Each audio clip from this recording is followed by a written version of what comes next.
দূর থেকে ট্রাকটা আসতে দেখে সে বাইকটা নিজের আয়ত্তে আনার চেষ্টা করলো, কিন্তু হায় বিধিবাম, কপালে লেখা না যায় খণ্ডন। বাইকটা উল্টে কয়েক দফা ফলটি খেয়ে ব্রিজের সাথে ধাক্কা লেগে পানিতে পড়ে যেতে লাগলো।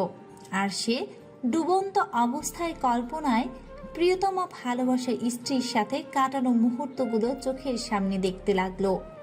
কক্সবাজার সমুদ্র সৈকতে একে অপরকে ধরার জন্য দৌড়াদৌড়ি করছে। মেয়েটার পিছু পিছু ছেলেটা ছুটছে না, মেয়েটা বিচ্ছু অনেক, তার আয়ত্তে আসতেই চাচ্ছে না। ছেলেটা হঠাৎ ধপ করে উপর হয়ে বালুতে পড়ে গেল।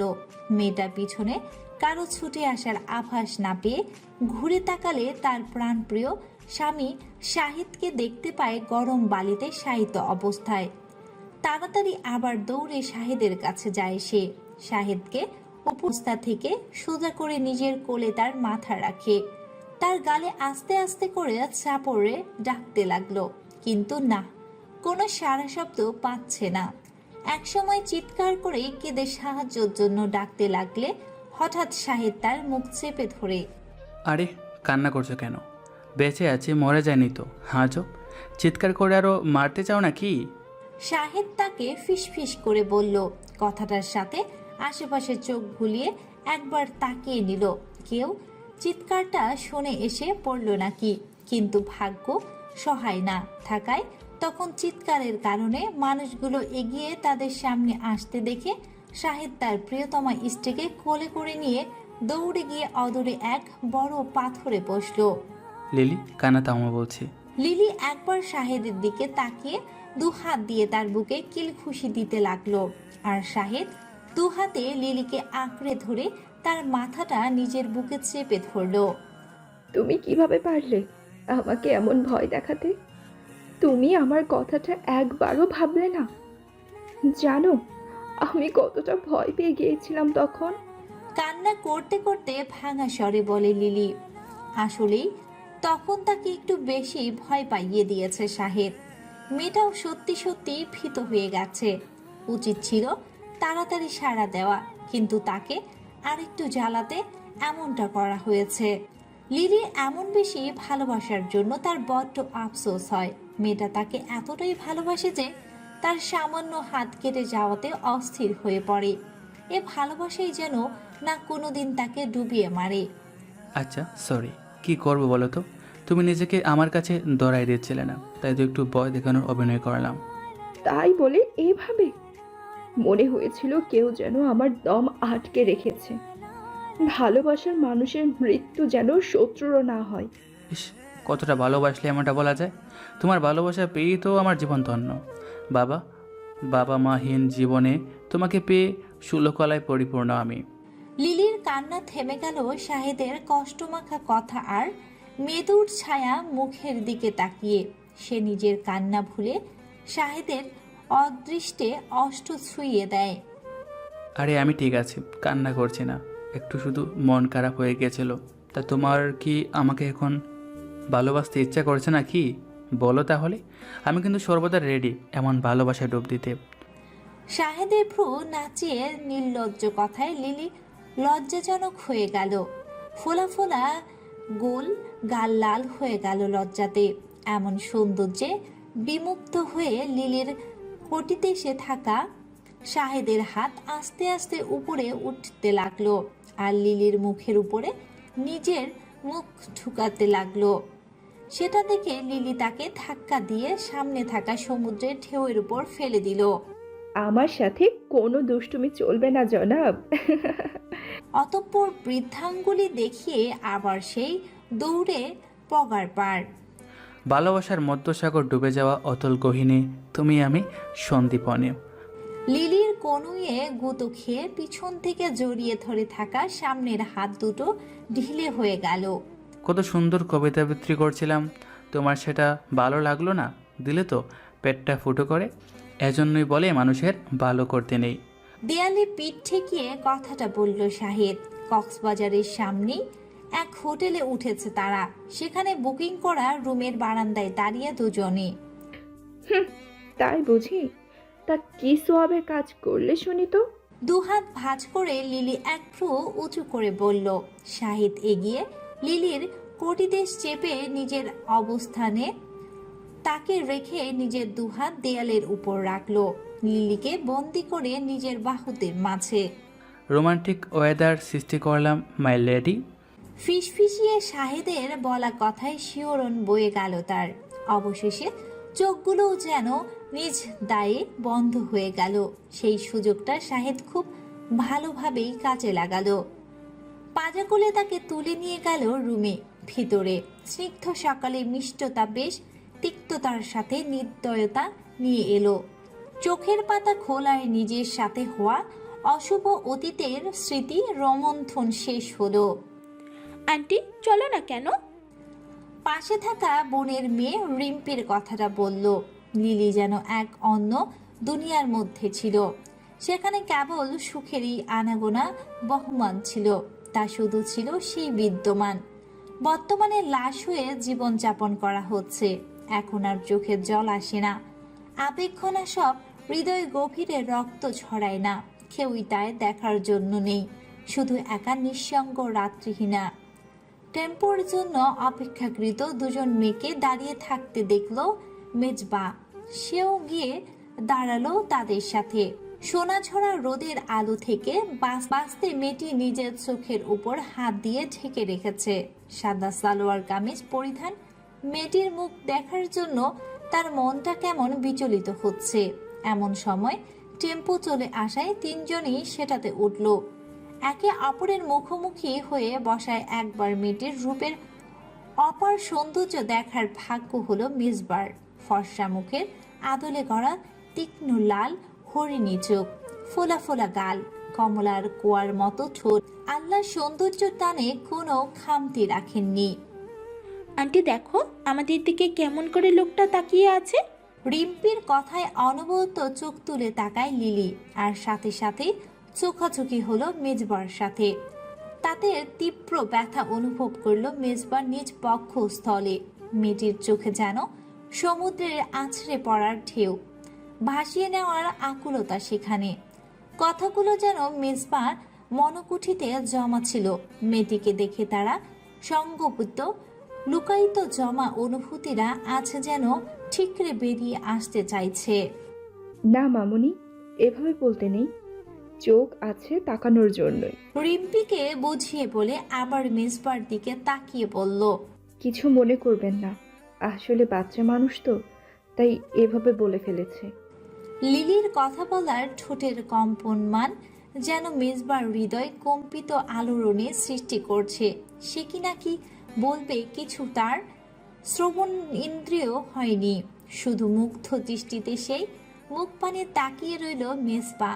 মেজবার কাছ থেকে কোনো সদুত্তর না পেলে লিলি একবার পাশ ফিরে রিম্পির দিকে তাকিয়ে বলল, মনে হয় লোকটা কানে শুনতে পায় না। বেঁচে গেলে তুমি, ভাগ্য ভালো তোমার পচা কথা শুনতে পাইনি, না হলে কি যে হতো আল্লাহ মালুম। লিলির এবারের বলা কথাগুলো শুনতে পায় মেজবা। সে শুনতে পায় না, মনে করে লিলি স্পষ্ট জোরে বলে কথাগুলো, যা তার কর্ণকুহরে যাওয়া মাত্রই সম্মোহনে ধ্যান ভাঙে। ও হ্যালো, কি বললেন আমাকে? আমি বয়রা, কানে শুনতে পাই না? সাহস তো কম নয় আমাকে নিয়ে মজা করছেন। বিস্ফোরিত দৃষ্টি নিয়ে চক্ষু যুগল যেন কোটর থেকে বেরিয়ে আসবে। লোকটা সব শুনে ফেললো। এখন না জানি তাদের কি মনে করবে। ভেতরে ভেতরে ভয় পাওয়াটাকে মেজবার সামনে প্রকাশ করলো না লিলি। বেশ দমক নিয়ে বলল, আপনার সত্যি মনে হয় সমস্যা আছে? তখন তো বললাম সাড়া দিলেন না, পরের কথাটার জন্য অযথা ধমকাচ্ছেন। তবুও দুঃখিত, কিছু মনে করবেন না দয়া করে। ঝাল মিষ্টি মিশ্রিত মনে হলো মেজবার কাছে লিলির বলা প্রতিটা বাক্য। তার মন চাচ্ছে শুধু কান পেতে শুনতেই সেই মধুর স্বর কণ্ঠস্বর বাণী। কিন্তু মেয়ে দেখি একটা বাড়তি কথাও বলে না। পারলে কথা যেন আরো কম বলে। বাক্যের শেষে দাড়ি লাগিয়ে সমাপ্তি টানে। বাবু তোমার নাম কি? রিম্পি ভ্রুক্ষেপহীন ভাবে মুখ ঘুরিয়ে রাস্তার দিকে তাকিয়ে রইল। এতটুকু পিচ্চির কাছে পাত্তা না পাওয়ায় অসম্মানজনক লাগতে পারে মেজবার, সেটা ভেবেই লিলি রিম্পিকে কড়া প্রশ্নের উত্তরে বলে, ওর নাম রিম্পি মনি। কথা শেষ হতে যাওয়ার আগে মেজবা আবার প্রশ্ন করলো। আপনার নামটা কি জানতে পারি? অযথা অতিরঞ্জিত কথা বলা লিলির ভালো লাগে না।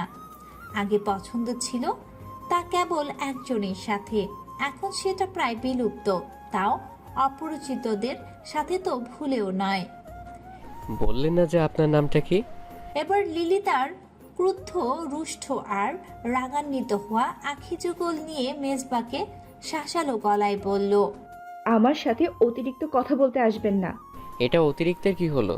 মানুষ নাম তো জিজ্ঞেস করতেই পারে, সাধারণ বিষয়টাকে আপনি অতিরিক্ত বানাচ্ছেন। না, উত্তর যেন না দেওয়া পর্যন্ত লোকটার থামুনি নেই।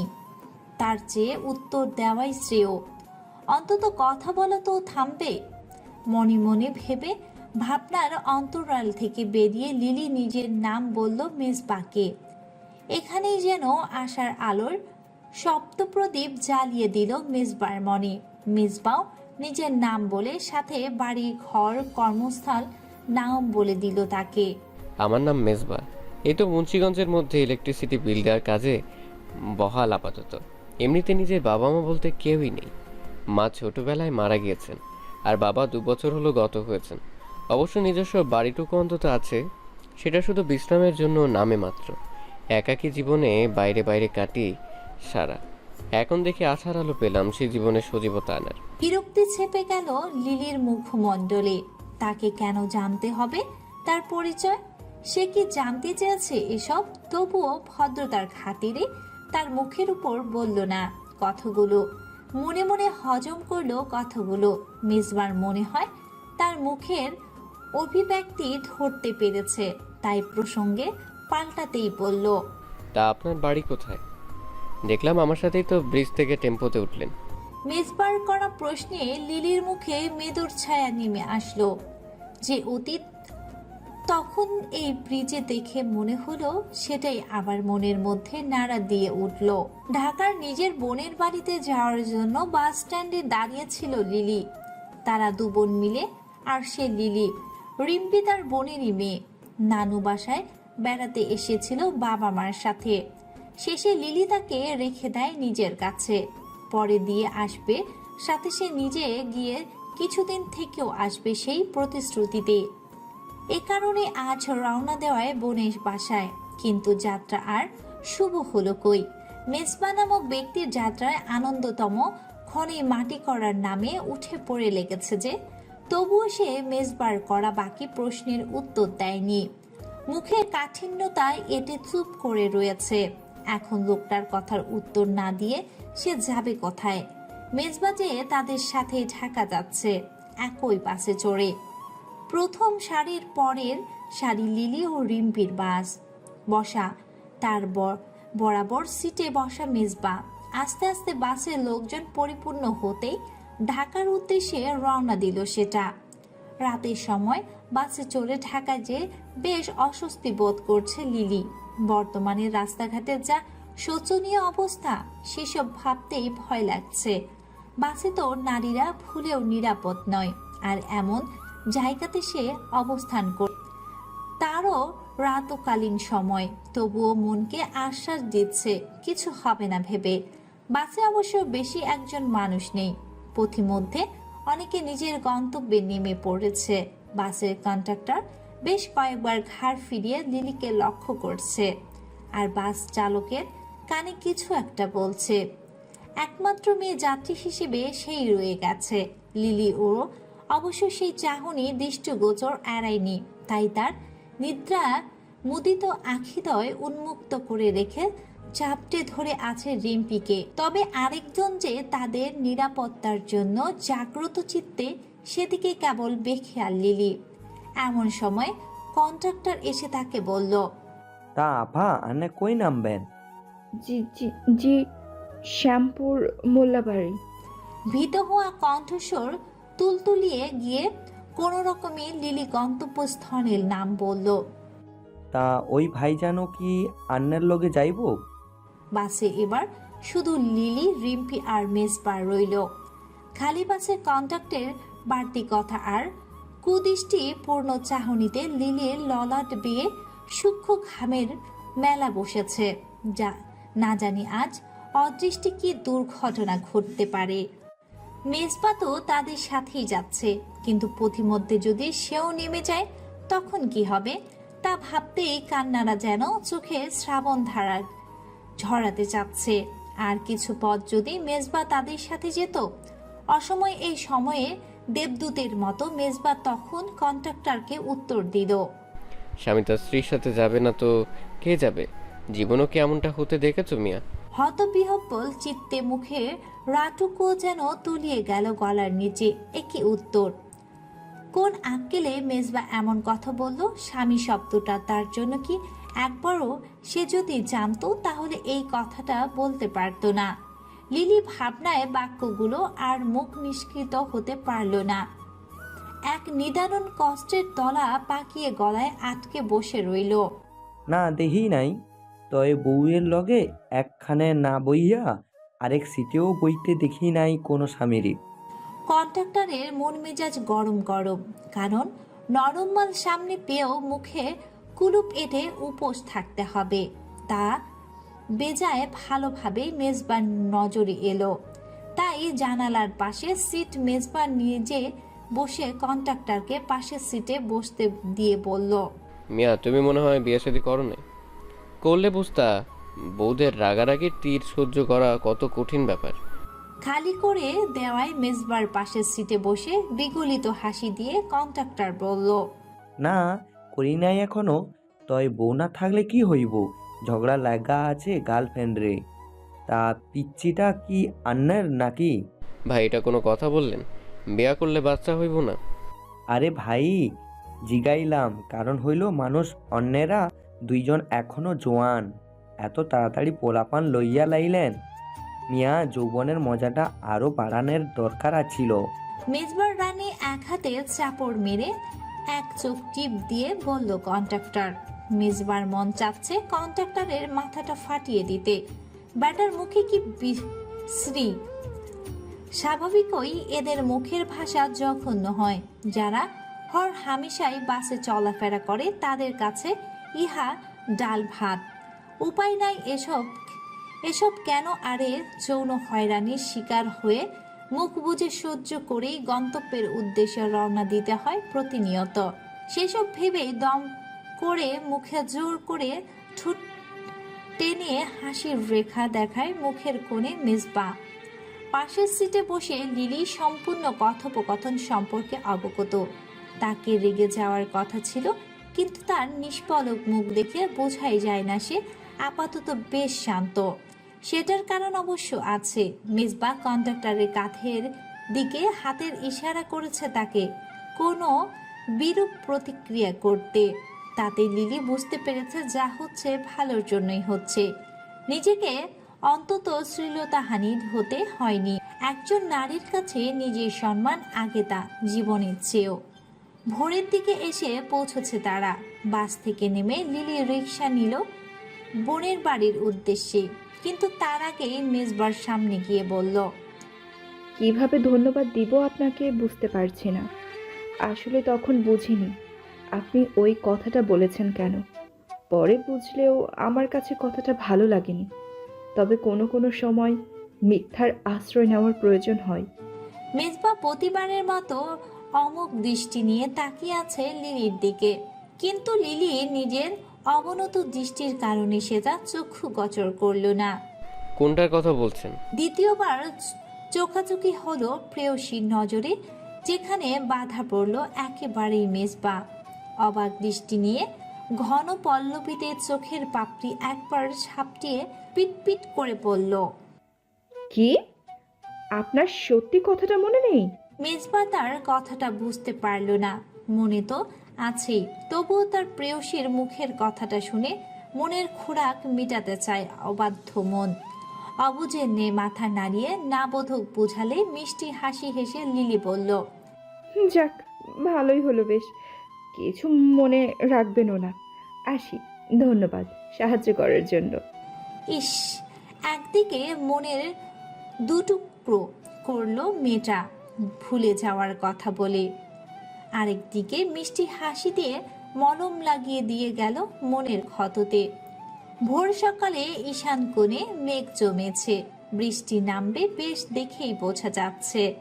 বৃষ্টি নামার আগে যে ঠান্ডা বাতাস প্রবাহমান তা লিলির খুব ভালো লাগে। যেমন এই যে এখন বারান্দায় দাঁড়িয়ে সে বাতাস গায়ে মাখছে, বেশ লাগছে, কিন্তু তা খুবই পরিমিত সময়ের জন্য। ঢাকা বোনের বাড়ি এসেছে আজ 1 সপ্তাহ হলো। এর মধ্যে বাইরে বেরিয়েছে সে হাতে গোনা 2-3 দিন, তাও অল্প সময়ের জন্য। নিচে তাকিয়ে দেখতে পেল মেজবা তার দিকেই তাকিয়ে আছে। এর জন্যে তার বাইরে বের হওয়া হয় না। যে কয়েকদিন বাইরে বের হয়েছিল তার মধ্যে একদিন পার্কে গিয়েছিল রিম্পিকে নিয়ে। বেশ দূরে নয়, সামনেই পার্ক। সেখানে এসে বান্দা হাজির। পার্কের বেঞ্চে একপাশে বসে আছে লিলি। দূরে তাকিয়ে রিম্পি দৌড়াদৌড়ি দেখে ঠোঁটের কোণে হাসি মেখে আছে তার, আর সে হাসি একজন মনোমুগ্ধতা নিয়ে দেখছে। এ যেন শেষ নেই মেয়েটার। সবসময় এমন হাসি খুশি থাকতে দেখতে ব্যক্তিটির ভালোই লাগে, কিন্তু মেয়েটি হাসি দিতে যেন কার্পণ্য করে, ঠিক কম কথা বলার মতোই করে। আপনার হাসিটা বেশ সুন্দর। আলগোছে পাশে বসে থাকা মেজবাকে দেখে মুখের হাসিটা ভাটা পড়ল লিলির। হতবাক বিরক্তিকর দৃষ্টিতে একবার তার দিকে, রিম্পির খেলার দিকে আবার মনোনিবেশ করল লিলি। তা দেখে মেজবা বলল, আপনি বোধহয় রেগে আছেন, তার রাগের কারণটা কি আমি? তাও লিলির কাছে থেকে কোনো সদুত্তর পেল না সে। আচ্ছা, মেয়েটা এমন কেন? কোনো উত্তর তো দূরে থাক, একটা শব্দ উচ্চারণ করে না। উত্তর জানা তবু ভেতরে ভেতরে কষ্ট পায় সে। 2 টুকরো কথা যেন তার দুবেলার আহার হয়ে দাঁড়িয়েছে। এক দেখাতেই ভালোবাসা এতদূর পর্যন্ত হতে পারে জানা ছিল না মেজবার। দীর্ঘশ্বাস ছেড়ে সে ভাবানুবাদ করতে পারল না মনের কথাগুলো। তবুও ক্ষীণ আশা নিয়ে আবার প্রশ্ন ছুড়ল লিলির পানে। আচ্ছা, আপনি এত চুপচাপ থাকেন কেন? মানে কথা কম বলেন আর কি? কীভাবে পারেন কথা কম বলে থাকতে? আমাকে একটু শেখান। আসলে আমার বন্ধু মহলের সবাই আমাকে বাচাল বলে আখ্যায়িত করে। মেজবার কথা বলার ভঙ্গি দেখে ফিক করে হেসে ফেলল লিলি। আর তার হাসি যেন মেজবার মনে প্রশান্তি এনে দেয়। তার মুখেও হাসি ফোটায়। তার একলা জীবনে সুখ সুখ অনুভব হচ্ছে। এই মেয়েকে পেলেই যেন সব না পাওয়া খাতায় পরিপূর্ণতা আসবে। তাকে এক ধ্যানে তাকিয়ে থাকতে দেখে লিলির মুখে হাসি মুছে গিয়ে নেমে আসে এক ঝাঁক মেঘের ছায়া। দুর্নিমিত্ত চাহনি তীর্যকভাবে হৃদয়ভঙ্গ ফালাফালা করে দিচ্ছে লিলিকে। এ চাহনি যে তার কাছে অশুভ। জীবনে সে একবারই ভালোবেসে মন দিয়েছে। মন তো বিলানোর জিনিস না যে যাকে তাকে বিলাতে থাকবে। দ্রুততার সাথে লিলিকে উঠে দাঁড়াতে দেখে মেজবার উদ্বিগ্নতার সঙ্গে তাকে কিছু জিজ্ঞেস করতে যাবে, তো রিম্পিকে নিয়ে লিলি পার্ক থেকে বেরিয়ে যেতে দেখে বাধাপ্রাপ্ত হয়। তখন থেকে লিলি বাইরে বের হওয়ার প্রায় বন্ধ। তাই এখন মেজবার অস্তিত্ব লিলির বোনের বাড়ির নিচে দেখা যায়। বৃষ্টির পানির ঝাপটায় ভাবনায় ভাটা পড়ল। নিচে তাকিয়ে দেখে মেজবার নির্বিশেষ দৃষ্টি এখনো তাকেই দেখছে। ইলশে গড়ি বৃষ্টিতে অতটা ভিজেনি মেজবা। তা দেখে স্বস্তির নিঃশ্বাস ফেলে রুমে ফিরে আসে। বিছানায় ঘুমন্ত রিম্পিকে দেখে মৃদু হেসে এগিয়ে গিয়ে তাকে জড়িয়ে ধরে ঘুমের দেশে পাড়ি দেয় লিলি। তীব্র বর্ষণ শেষে আকাশটা যেমন পরিষ্কার থাকে, রাস্তার অবস্থাও তেমন ফকফকা। মিলি এসে বার কয়েক ডেকে গেছে তার মেয়ে ও বোনকে, অথচ দুটোই ঘুমে বিভোর, তাই আর ডাকেনি তাদের। বেশ জাকালো ঘুম শেষে হাই দিয়ে বিছানা ছেড়ে লাগোয়া ওয়াশরুমে গেল লিলি ফ্রেশ হতে। টাওয়াল দিয়ে মুখ মুছতে মুছতে বারান্দায় গিয়ে দাঁড়ায় সে। তার বারান্দা খুব পছন্দ, তবে পছন্দের খাতায় সেটা তেমন একটা ছিল না। অন্যের পছন্দে সেটা তৈরি হয়েছে, একেবারে গোসল সেরে বের হয়েছে বিধায় কোমর সমান চুলের পানিতে পিঠের অধিকাংশই ভিজে গেছে। সৌন্দর্যের উপঢৌকন আছড়ে পড়ছে তার গা থেকে, আর তা অবলোকন করছে মীমাংসে দাঁড়িয়ে থাকা ব্যক্তি। লিলির ষষ্ঠ ইন্দ্রিয় বলছে কেউ তার দিকে তাকিয়ে। হঠাৎ করে নিচে তাকাতেই বৃষ্টিতে ভিজে চুপসে যাওয়া মেজবাকে দেখতে পেল। তার জীবনে যে ঝড়ের আশঙ্কা ধেয়ে আসছে সেটার অস্তিত্ব সে খুব ভালো করেই টের পাচ্ছে। আপনার সমস্যা কি? এটা একটা ভদ্র ফ্যামিলিদের বাসা। আপনার এমন দেবদাসগিরির জন্য কি এখানে থাকা যাবে না? আপনি চাইছেন কি বলুন তো? উপর থেকে দেখে তাৎক্ষণিকভাবে নিচে নেমে এসেই মেজবার সম্মুখীন হয়ে দাঁড়িয়ে কথাটা বলল লিলি। তার মনে ভয়ে আতঙ্কের সাথে রাগের অদ্ভুত মিশ্রণে ঠিপ ঠিপ করছে। এই বুঝি কেউ দেখে তাদের মন্দ বলবে, বোনের কাছে নোংরা কথা বুলি ছড়াবে, আর সাথে তাদেরকে সমাজ থেকে দূরীভূত করবে। আমি আপনাকে মুখের কথা মুখে রয়ে যায় মিসবার। লিলির কোমর হাতের শক্ত থাপ্পড় পড়ায়। আর কখনো যেন না দেখি আমার পিছু নিতে। রুষ্ট হয়ে শাসালো ভঙ্গিতে কথাটা বলেই লিলি ততস্থ পায়ে হেঁটে চলে গেল দোতলার অট্টালিকার বাড়ির ভেতর। বন্ধু সোলাইমান ম্যাসে থাকে। বাড়ি তার কুমিল্লা। বাবা মা, ছোট ভাই তার পরিবার ছিল, কিন্তু মাথার উপর থেকে বাবা নামক ছায়াটা শেষ হয়ে যাওয়ায় দরুন ঢাকাতে আসা টাকা কামাতে। মেজবার সাথে পরিচয় হয়েছিল ঢাকাতেই। পকেট চুরিয়ে যাওয়ায় মেজবা তাকে সাহায্য করেছিল। নতুন যখন ঢাকায় এলো, অচেনা শহরে হঠাৎই দরকারে থাকা স্বল্প টাকা চুরি যায়।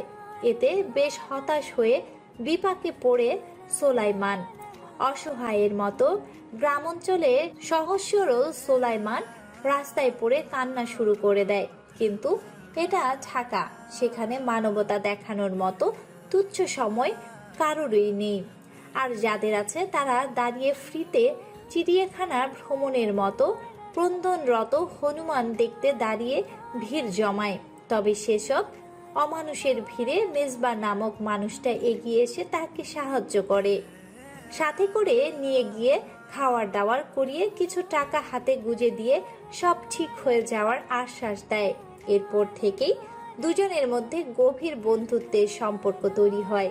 ঢাকা আসলেই প্রায় সোলাইমানের পাশে ওঠে মেজবা। কিরে, মুড অফ কেন? সোলাইমান রুমে ঢুকে উদাসীন মেজবাকে জিজ্ঞেস করলো। উত্তরে মেজবা গালে হাত দিয়ে ঘষতে ঘষতে বলল, আর বলিস না, আর থাপ্পড় মেরেছে গালে। ভালোবাসার শব্দ উচ্চারণ করতেও দেয়নি। বলিস কি বেটা, মেয়ে দেখি পুরাই বোম্বাই মরিচ। আতকে চোখ কপালে উঠিয়ে সোলাইমান বলল, সেটাই তো, ভালো তো বাসছেই না, আর না আমাকে ভালোবাসতে দিচ্ছে, উল্টো রাগ ঝাড়ার অধিকার আদায় করে নিচ্ছে। আফসোস ঝরে পড়ে মেজবার গলায়। চিন্তা করিস না, লেগে থাক, এক সময় করে মাইয়া তোর হাতে ধরা দেবেই। সোলাইমানের আশ্বাস বাণীতে মেজবা বলল। দেখি কি হয়।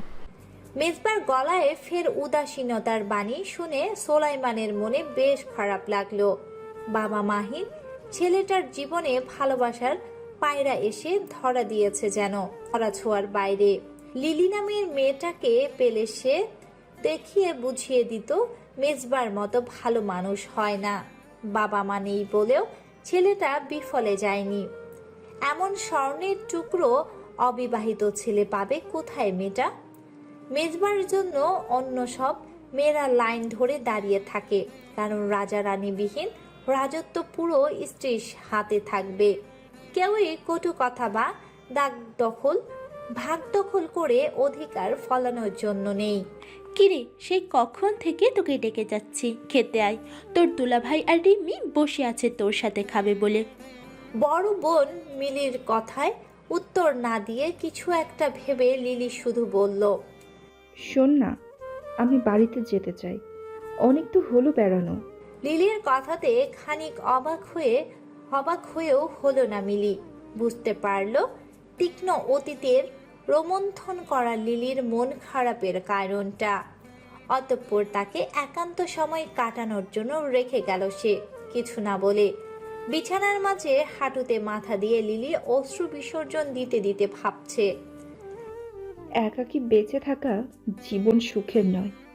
মৃত্যু আমাকে শাস্তি দিয়েছে, জীবনত্ব হয়ে থাকার মতো কঠিন শাস্তি। তুমি তাড়াতাড়ি আসবে কিনা সেটা বলো এখন। লিলির প্রশ্নের প্রত্যুত্তরে শাহেদ জানান, বললাম তো আজ প্রচুর চাপ আছে কাজের। লক্ষ্মী মেয়ের মতো কথা শোনো, খেয়ে দিয়ে শুয়ে পড়বে। আমি যেন এসে না দেখি আমার জন্য না খেয়ে বসে রয়েছ। শাহেদের আদর মাখা শাসন তো গায়ে মাখলই না, উল্টো রাগ ঝেড়ে বলে উঠল, তোমাকে আসতে বলেছি, আমি খাই বা না খাই সেটা দেখতে বলিনি। তুমি যেভাবে হোক আসবে। জানো না তোমাকে ছাড়া আমার এক মুহূর্ত থাকতে কষ্ট হয়। ফোন ডিসকানেক্ট করে দিল শাহিদ। সে জানে তার প্রিয়তমা স্ত্রী তাকে কতটুকু ভালোবাসে, তাই তো কলটা কেটে দিল। ভালোবাসার পরিমাণ যে সে করতে পারবে না, ফোনটা না রাখলে দেখা যেত।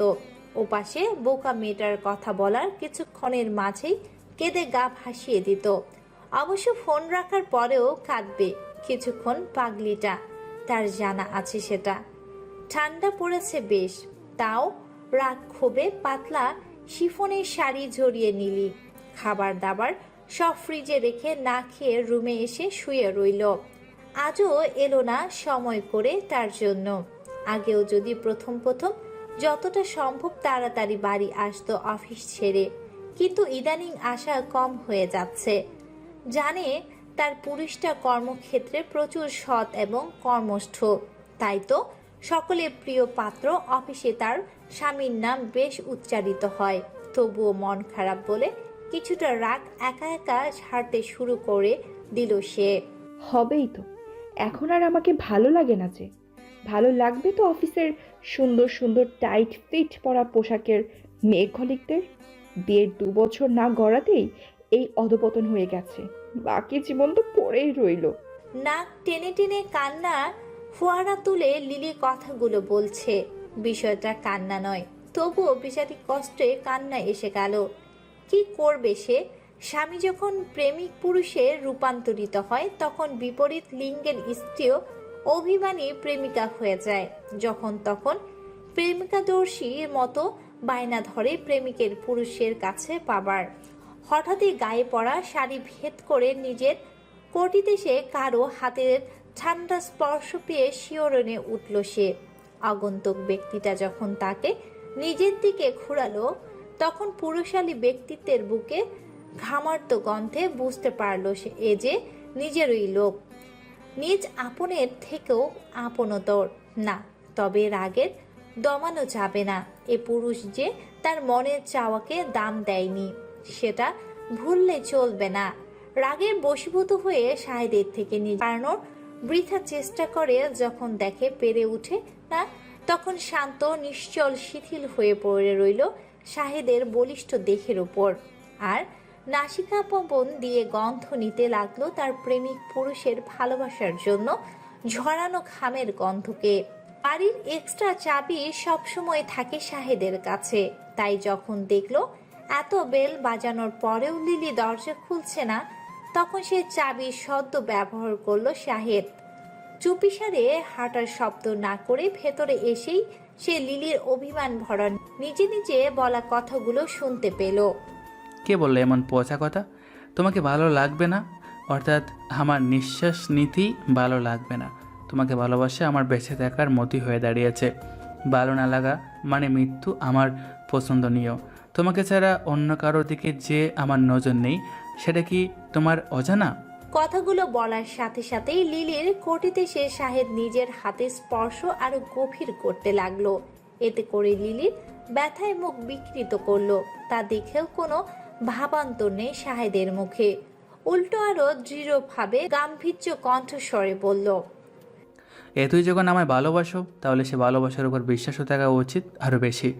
আজ তাড়াতাড়ি কাজ শেষ করে তোমাকে সারপ্রাইজ দিতে চাইছিলাম বলে ফোনে এমনটা বলেছিলাম, কিন্তু তুমি আমাকে নিয়ে এমনটা ভাবতে পারলে? শেষোক্ত কথা শাহেদের গলায় কষ্ট এসে যেন জমাটবদ্ধ হলো। না না না, সত্যি আমি তোমাকে ভালোবাসি। তোমার উপর আমার পূর্ণ বিশ্বাস আছে। শুধু তোমাকে ছাড়া একা ভালো লাগে না। তখন আমার সাথে ওভাবে কথা বলাই আর মুখের ওপর ফোন রেখে দেওয়ায় আমার একটু রাগ হয়েছিল, তাই তোমাকে ওভাবে বলে ফেলেছিলাম। তাই বলে বিশ্বাস করি না এমনটা না, তোমাকে ভালোবাসা যে আমার কাছে জান্নাত পাওয়ার মতো। কথাগুলো বলার সময় আবেগ গলা হানা দিয়ে অশ্রু হয়ে ঝরে পড়ে লিলির গলায়। তা দেখে অতি আদরের সহিত খুব সন্তর্পণে লিলির চোখের জলগুলো নিজের কণ্ঠে তুলে নেয় শাহেদ। তারপর আদুরে আলিঙ্গনে লিলিকে নিয়ে বলল, এত ভালোবাসো না আমায়? পরে আমার না থাকা কষ্ট পাবে অনেক, তখন কিন্তু তুমি নিজেকে এগিয়ে নিয়ে যাবে, আমার জন্য নিজের জীবনকে সাদায় রাঙাবে না। এমনটা বলো না দয়া করে, তোমাকে ছাড়া একা বেঁচে থাকা আমার কাছে মৃত্যু সম। শাহেদের মজার ছলে বোঝানোর ভঙ্গির বলা কথাগুলো শুনে আতঙ্কে আটকে উঠে লিলি। ঝাঁপিয়ে পড়ে শাহেদের বুকে, মুখ লুকিয়ে ফুপিয়ে ফুপিয়ে কান্না করতে থাকে। সেটা দেখে দুহাতে আজলাই লিলির মুখ তুলে আলতো করে আবারও চোখের জল মুছে দেয় শাহেদ। ভেবে পায় না সে মেয়েটা এত কাঁদতে পারে, ভাবারও বাইরে। অবশ্য ভালোই লাগে, নিজেকে নিয়ে অহংকার হয়। কেউ একজন তাকে ভালোবেসে কাঁদছে, ভাবতেও শরীরে রোমাঞ্চ অনুভব হয়। ভাবনার মাঝেই লিলির অদৃশ্যে তার কণ্ঠে উষ্ণ ছোঁয়া আঁকে শাহেদ। ভালোবাসার মানুষ এমন আদর মাখা স্পর্শে আবেশে দু চোখের পাতার নিজ দায়িত্বে বন্ধ হয়ে যায়। কান্নারা তখন পালিয়ে যায় এমন ভালোবাসার আলিঙ্গন দেখে। শাহেদ তার প্রিয়তমা কান্নার বদলে ঠোঁটের কোণে লাজে লজ্জিত মাখা হাসি তাকে আরো লজ্জায় ফেলতে সারা মুখে নিজের ওষ্ঠের পরশ বোলাতে থাকে। লিলিও তখন আবেশে নিজের ভালোবাসার মানুষের স্পর্শ অনুভব করতে করতে অজানা সুখে স্থানান্তরিত হয়। ভোর সকাল, স্নিগ্ধতায় ভরপুর চারিদিক, কলহলমুক্ত পরিবেশ, ঠান্ডা আবেশের রেশ। চলেই তো যাচ্ছে, তাই শেষবারের মতো আশা পার্কে একটু শান্তির জন্য শান্ত পরিবেশে পার্কের বেঞ্চে বসে প্রকৃতিকে উপভোগ করতে লিলি দু চোখ বন্ধ করে। এমন সময় আবির্ভাব ঘটে মেজবার। তার পাশে সে ধূপ করে বসে। বসার শব্দে লিলির চোখ মুখ কুঁচকে আসে বিরক্তিতে, তবুও বসে রয় অনড় ভাবে। পাশে বসা মেজবা তখন বেশ চিন্তিত ভাব নিয়ে বলল, তা আজকাল দেখি আপনি ঝিনুকে থাকা মুক্তোর মতো হয়ে গেছেন, যার দেখা মেলা ভারী মুশকিল ব্যাপার স্যাপার। লিলিকে নিরুত্তাপ উদাসীনতার মুখ নিয়ে বসা থাকতে দেখে দীর্ঘশ্বাস বেরিয়ে আসে মেজবার। আবারও লিলির মৌনতা কাটাতে অনর্থক চেষ্টায় হিসেবে বলল, আজ যে বাইরে বের হলেন, মন খারাপ? এবার মুখ খুলল লিলি। আজই তো শেষ আলাপ সব কিছুরই। উদাসীন মুখে পাশ ফিরে একবার মেজবার দিকে একবার তাকিয়ে বলল, মন খারাপ হলেও আপনার তাতে কি? ভালোবাসার মানুষ হিসেবে না হলে মনুষ্যতা বোধ থেকে আপনার মন ভালো করার চেষ্টা করতে পারি। ভালোবাসার কথা শুনে গরম চোখে তাকায় লিলি তার দিকে। পারলে চিবিয়ে গিলে খেয়ে নেবে। মেজবা ভাবে, মেয়েটার ভালোবাসার এত অ্যালার্জি কেন ভাই? এতটুকু শরীরে কত তেজ! মেয়েটার মনে ভালোবাসার ফুল ফোটানোর যেন পাথরের ফুল ফোটানোর মতো হয়ে গেল। অথচ সে সবসময় শুনে এসেছে মেয়েদের মন নাকি নরম। তাহলে লিলির মন কেন এত গরম? ভাবনার বিষয়। সেই ভাবনায় বিষয়টুকুতে পরিণত করে লিলির পরের বাক্যগুলো, মন ভালো না থাকার তো হাজারো কারণ আছে, কয়টার সমাধান দিয়ে মনকে ভালো করতে পারবেন? এক বুক কষ্টে পরশা সাজানো দেখতে পেল লিলির অক্ষে যুগলে। মেজবা সবসময় হাসি খুশি থাকা মানুষ, মন খারাপরা তাকে কখনো ছুঁয়ে দেখেনি। বলতে গেলে মন খারাপ হতে দেয়নি মনকে। কিন্তু লিলির চোখের কষ্টের পরশা সাজানো দেখে কেন বুকে ব্যথা আগমন হচ্ছে? এ কিসের কষ্ট? কাউকে হারাবার কষ্ট কি? মনে মনে দ্বিধান্বিত চোখে তাকায় লিলির দিকে। লিলি হেসে উঠে দাঁড়িয়ে বলে, চোখের সামনেই দেখে নিন আমার মন খারাপের জন্ম নেওয়া প্রধান উৎসকে, যে আমার সুখের অস্তিত্বে গ্রহণ লাগিয়েছে। প্রথম দেখা থেকে এ পর্যন্ত মেজবা তাকে দেখে এসেছে প্রায়শই সফেদ রঙের কামিজ পরিধানকৃত অবস্থায়। শুভ্র ও পছন্দ রং ভেবে অত গা করেনি, কিন্তু আজ খেয়ালে যায় লিলির পরনে পোশাকের দিকে। অবশ্য লিলির বলার ভঙ্গিতে তাকে তীক্ষ্ণভাবে খেয়াল করতে বাধ্য করছে। মেজবা চমকে তাকায় লিলির পানে, মুখ নিশ্চিত, শব্দরা যেন হারিয়ে গেল কোথাও। তবুও গলা দিয়ে এক ঢোক গিলে বহু কষ্টে উচ্চারণ করল সে। বলুন, মিথ্যে বলছেন আপনি। যা দেখছি তা সত্যি নয়। চুপ করে থাকবেন না, দয়া করে বলুন প্লিজ। চোখ দিয়ে যেন রক্তের বন্যার ফোয়ারা ছুটতে চাইছে। চোখের শিরা উপশিরায় রক্তাক্ত দাগ কেটে গিয়েছে।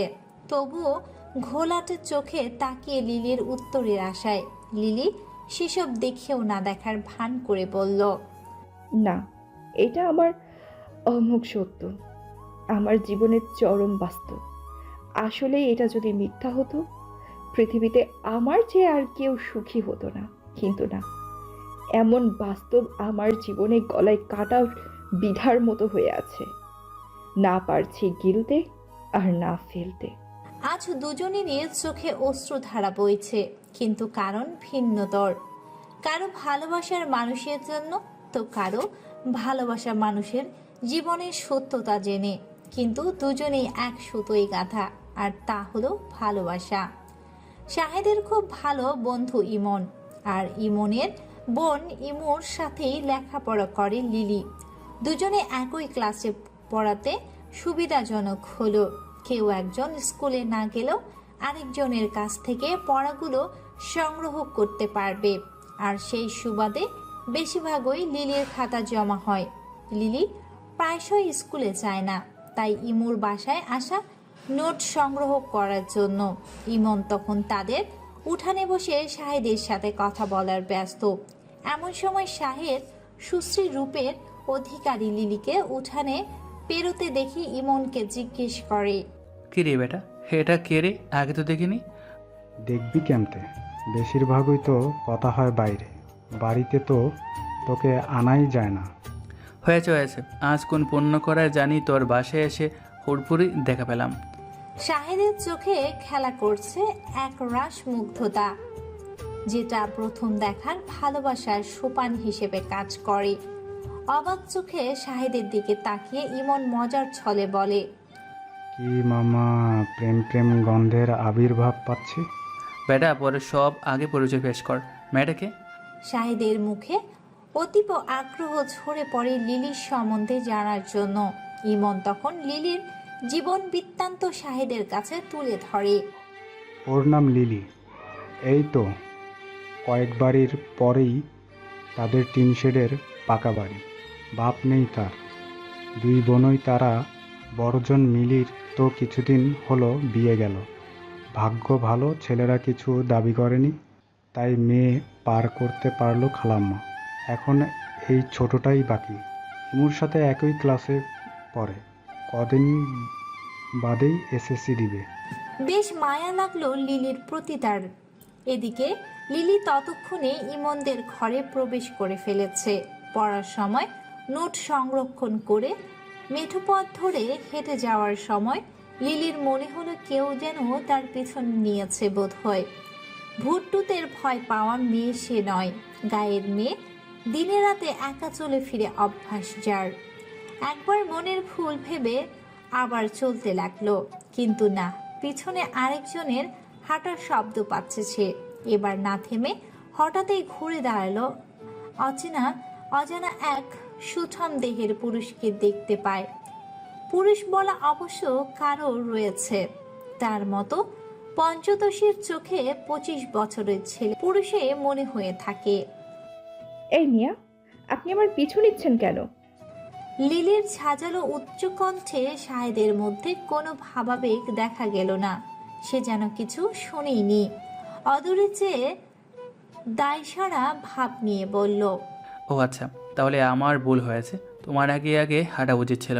কত বড় বেয়াদব না হলে তার মতো অপরিচিতের সাথে প্রথম দেখাতেই তুমি তুমি করে বলে।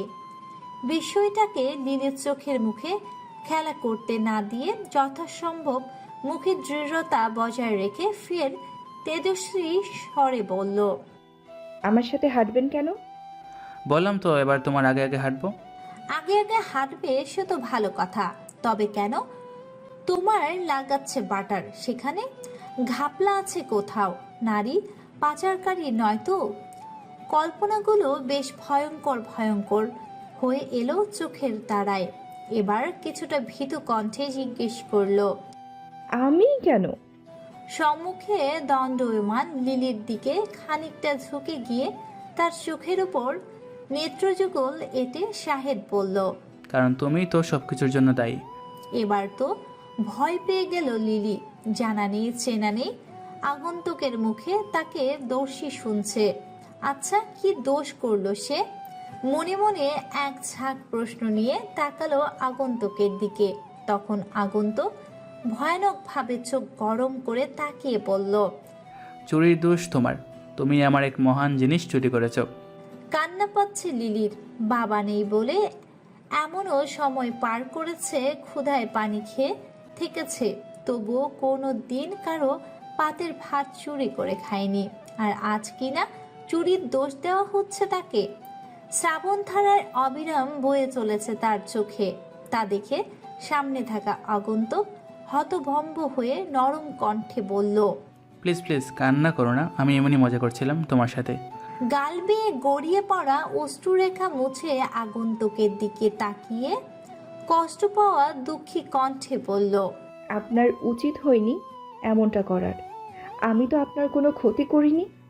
তাহলে কোন কারণে আমার সাথে এমন জঘন্যতম মজা করতে পারলেন? কোনো নিষ্পাপ মানুষের চোখের জল ফেলতে আপনার বুক কাঁপল না? অভিশাপ দেব না, কারণ আমার মা বাবা সেই শিক্ষা আমায় দেয়নি। কিন্তু আর কারোর সাথে এমন করবেন না, তারা আবার না বড় ধরনের বিপদের সৃষ্টি করে। একদম কথাগুলো বলে চোখ মুছতে মুছতে চলে গেল লিলি। আর ফেলে গেল আগন্তুক নামের এক রাস মুগ্ধতার চোখে তার চলে যাওয়ার পানে চেয়ে থাকা শাহেদকে। মেয়েটার অল্প বয়স হলে কি হবে, দুনিয়ায় যেন আগেই চিনে ফেলেছে। সকল বাবা মা যখন মারা যায় তখন মনে হয় বাড়ির সকল মেয়েরা সন্তানরা দুনিয়ার সাথে নতুন পরিচিত হয়ে সেটার সম্পর্কে বিস্তারিত ধারণা করে নেয়। প্রত্যেকের উচিত জীবন থেকে শিক্ষা নেয়া, তবে অধিকাংশ ব্যক্তিবর্গ সেটা আমলে নেয় না। কাল করব কাজ, ফেলে রাখে আজ। অবস্থা হয়ে দাঁড়িয়েছে সমাজও সমাজে থাকা মানুষগুলোর। পরে আর আসে না ফিরে। লিলির জন্য প্রস্তাব আসছে বিয়ের, তাতে অবশ্য লিলির কোনো ভাবাবেগ পরিবর্তন হয় না, যেমনটা অন্য সব মেয়েদের ক্ষেত্রে হয়ে থাকে। কারণ একে একে তো মেয়ে হয়ে জন্মেছে, তার উপর বাবা নেই মাথায় ছায়া দেওয়ার জন্য। সে বুঝে বাবাহীন জীবন কতটুকু বা অগ্রগতি হয়। আর মা যেন ওপরে বোঝা হয়ে অভিশাপ কুড়ানোর চেয়ে বিয়ে করে নেওয়াটাই শ্রেয় মনে হলো তার কাছে। অন্তত তার মা তো প্রাণ ভরে নিঃশ্বাস নিতে পারবে। অগত্যা বিয়ে নামক পিড়িতে যখন বসতেই হবে, তখন এত গড়িমসি করে লাভ কি? এসব নানাবিধ জল্পনা কল্পনা করে ছেলে পক্ষের আসার অনুমতি দিয়ে দেয় লিলি। শুক্রবার হিসেবে ভালো দিন দেখে ছেলে পক্ষরা আসে লিলিকে দেখতে। লিলিরাও আসে পরিবারে মিলে, সাথে আসে লিলির সকল বাড়া। ইমু এসে সাজিয়ে নিয়ে যায় লিলিকে ছেলে পক্ষের সামনে। ছেলে পক্ষ থেকে শুধু ছেলের দুই মামা ও মামি এসেছে, ছেলের বাবা মা নেই। তবে ছেলে শিক্ষিত, চাকরিও করে এক প্রাইভেট কোম্পানিতে। এমন ছেলে পাওয়া বেজায় মুশকিল বাবাহীন মেয়েকে পার করাতে। তাই তাদের প্রস্তাব রাজি হয়ে গেল লিলির মা। এতক্ষণ যাবৎ লিলির একবারও মুখটা উঁচু করে তাকায়নি কারো দিকে। এদিকে ছেলে মেয়েকে একত্রে কথা বলতে পাঠালে লিলির রুমে। বসে থাকা মুখ নত করা লিলি, অপর পাশে ব্যক্তিটি আগে নত হওয়া মুখখানা চোখ জুড়িয়ে দেখে নিল। মনে হয় বেচারা যেন কত কাল থেকে তৃষ্ণার্ত ছিল, আজ তৃষ্ণার অবসান ঘটল। এরই মধ্যে গুমোট হওয়া পরিস্থিতিতে ব্যক্তিটির কণ্ঠ হতবিহ্বল ও বিস্ফোরিত চোখে তাকায় তার পানে লিলি। মুখ কি নিজ থেকে করে রাখবে? তাহলে বুঝবে কিভাবে ছেলে অন্ধ নাকি খোড়া? বিস্মিত হওয়ার রেশ চোখে ঠায় বজায় রেখে লিলি জিজ্ঞেস করলো, আপনি আপনি এখানে কি করেন? কি অবান্তর কথা বলছো? এখানে আমি ছাড়া আর কে থাকার কথা? হ্যাঁ চুপ। বিরক্তি নিয়ে প্রশ্ন ছুড়ল শাহেদ লিলির কাছে। মানে আপনি আমাকে দেখতে এসেছেন? তবুও যেন লিলির বিশ্বাস হচ্ছে না শাহেদের বিরক্তিতে ছেয়ে যাওয়া মুখের কথায়। এখনো ড্যাব ড্যাব করে তাকিয়ে হতভম্ব হওয়া তার মুখমণ্ডল জুড়ে। কেন, কোনো সমস্যা আছে? শাহেদের প্রশ্নের উত্তরে এবার দায়সারা ভাব নিয়ে কাঠখোট্টা গলায় উত্তর দিল। হ্যাঁ, অবশ্যই আছে। শাহেদ যেন সেটা আমলে নিল না, উল্টো সে আরো আগ্রহ নিয়ে সমস্যার কথাটা জানতে চাইল। তা সেটা কি জানতে পারি? আপনাকে আমি বিয়ে করব না। কিন্তু লিলির বজায় রাখা শুষ্ক ও লাবণ্যহীন কঠোর জবাব, সে বিয়ে করবে না, ব্যাস এতটুকুই। আগে পেছনে কারণ জানতে অনাগ্রহ দেখা গেল, কিন্তু শাহেদও কম যায় না। জানবে এই কাঠখোট্টা মেয়েটা কেন এত অমত তাকে বিয়ে করার। কেন, আমার মাঝে কোনো কমতি আছে নাকি? এত চাপাচাপি শেষে মুখ খুলল লিলি। না, তবে আপনার আচরণ আমার কাছে ভালো লাগেনি। যার অন্যের অনুভূতি নিয়ে মজা করার স্বভাব, তাকে বিয়ে করা মানে নিজের জীবনকে মজা বানানো। এমন ব্যক্তির সাথে বিয়ে করা যায়? আপনি বলুন তো। লিলিকে নেহাতই ছোট ভেবেছিল শাহেদ, অথচ জ্ঞান বুদ্ধি ভালোই তার প্রেয়সীর।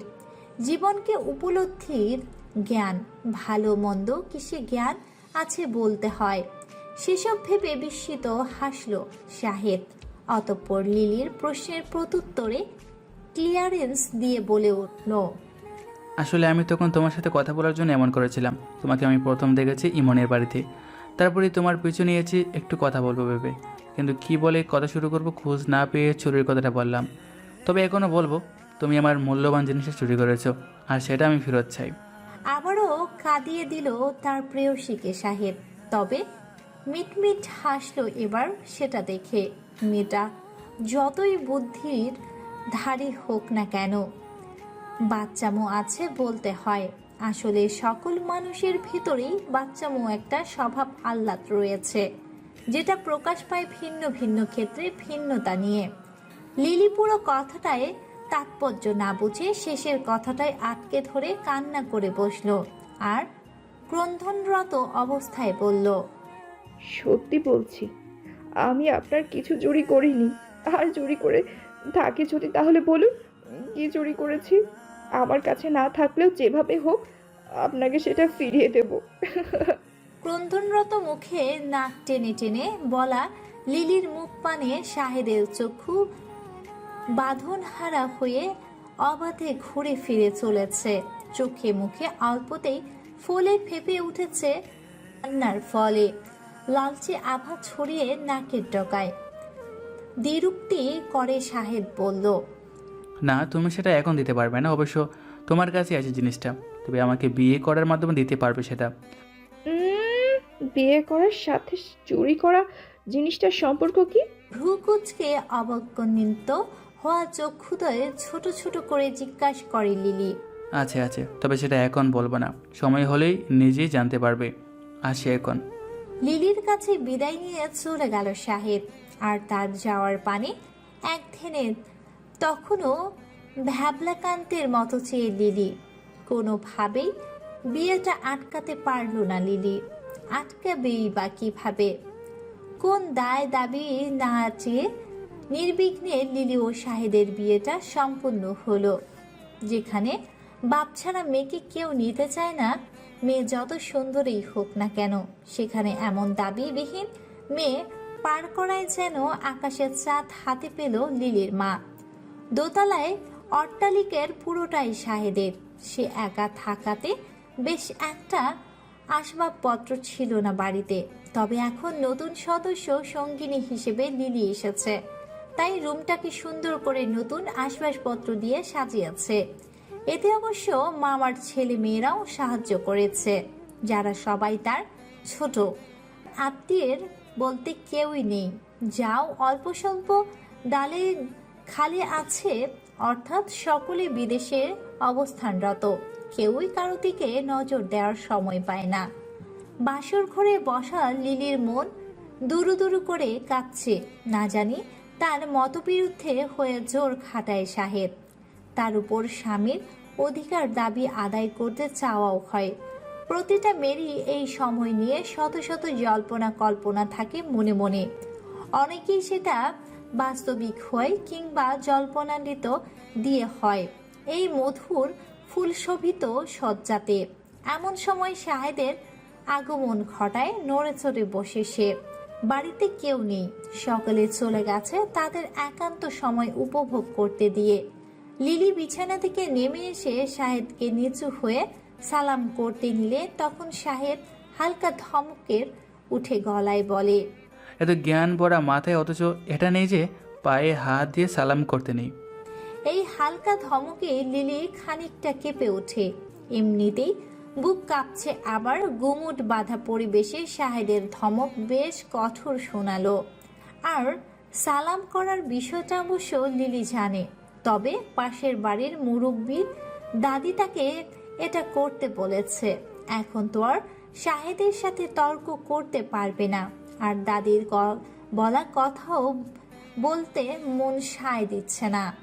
তাই তার হ্যাঁতে হ্যাঁ মিলানোর প্রেক্ষিতে চুপ থাকাটাই শ্রেয় মনে করল লিলি।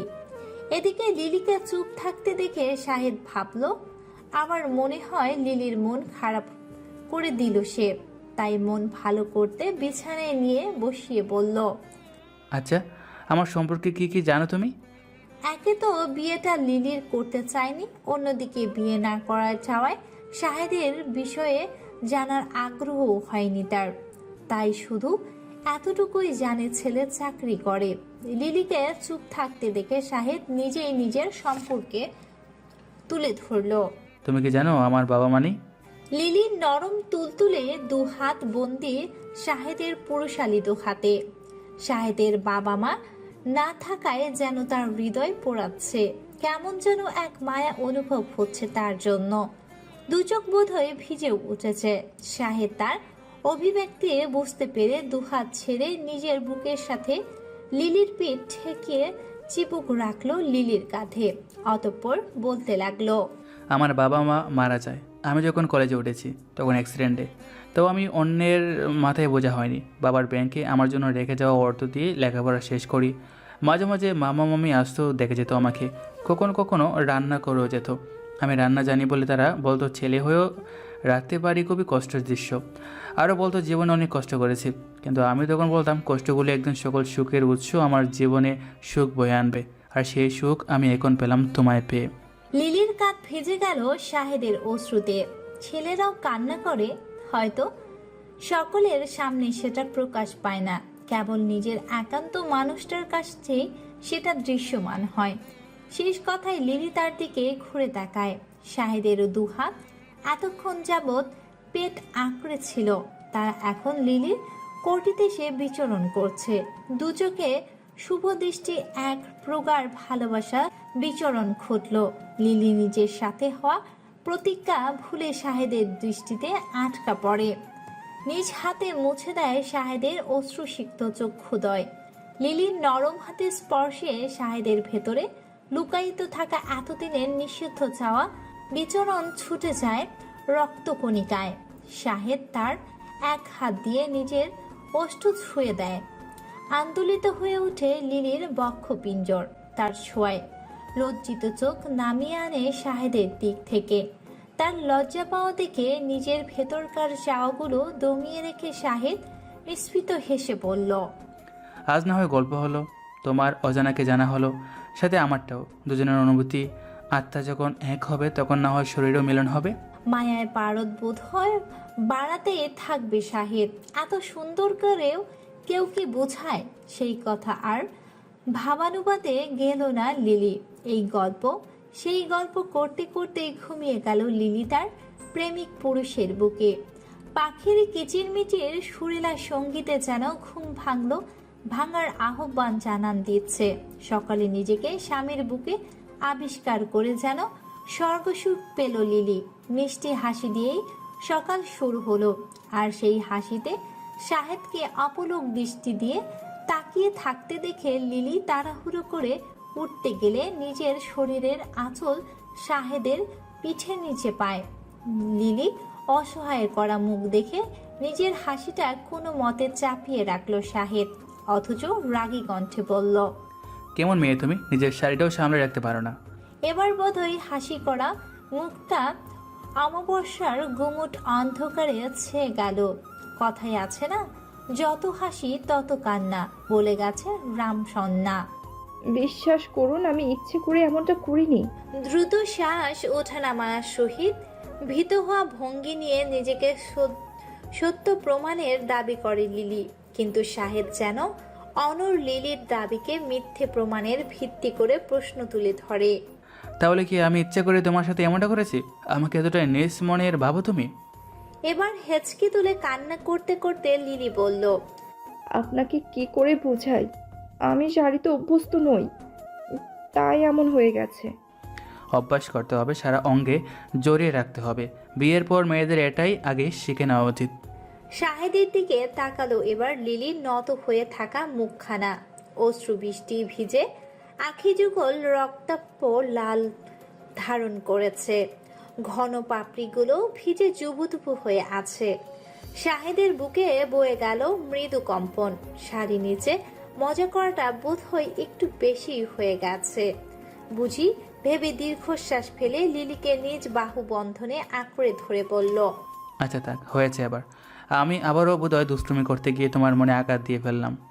আপনি বিয়ের প্রথম দিনও এমন একটা জঘন্য মজা করতে পারলেন? ছাড়েন, ছাড়েন বলছি, থাকবো না, আমি চলে যাব। অভিমানের ক্লেশে ক্লেশিত হয়ে রাগে বহিঃপ্রকাশ হিসেবে ফোপাতে শুরু করে দেয় লিলি। বিছানার সম্মুখে দাঁড়িয়ে থাকা অবস্থায় কথাবার্তা চলছিল বিধায় লিলির মোচড়ানো মুচড়িতে শাহেদ তাকে সহ বিছানায় শব্দ করে পড়ে গেল। বিছানাতে পড়েও লিলির ধস্তাধস্তি গেল না। বাধ্য হয়ে তার দুহাত বিছানায় শক্ত করে চেপে ধরল শাহেদ, আর তার কানের কাছে মুখ নিয়ে ফিসফিসিয়ে আবেগী কণ্ঠে বলল, তোমাকে যে কান্না করলে এত মোহনীয় লাগে, কি করবো বলো তো?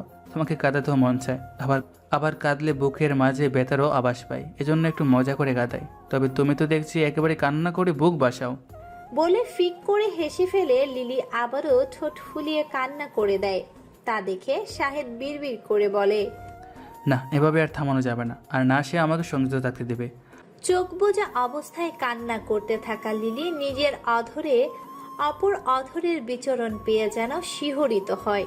সারা শরীরে বয়ে গেল শিরশির করা ভাব, যেমনটা ঠান্ডা বাতাসের পরশে এলে অনুভব হয়। এটা তার কাছে প্রথম ও নতুন অনুভূতি, তাও স্বামী নামক পুরুষের কাছে থেকে পাওয়া। কিছুক্ষণ আগে রাগ কান্না সমকাল ভুলে কখন যেন সে নিজে হাত ডুবায় শাহেদের ঝুলে। শাহেদও ভুলে গেল নিজ দেয়া বাসর রাতে সেই অঙ্গীকারকে।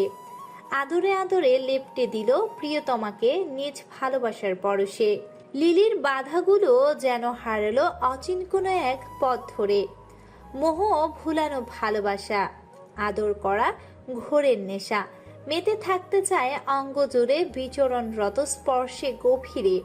কথায় আছে, পশুর সাথে থাকলেও একটা মায়া জন্মে যায়, সেখানে যদি মানুষ হয় তাহলে তো আর প্রতি ভালোবাসা আবেগ।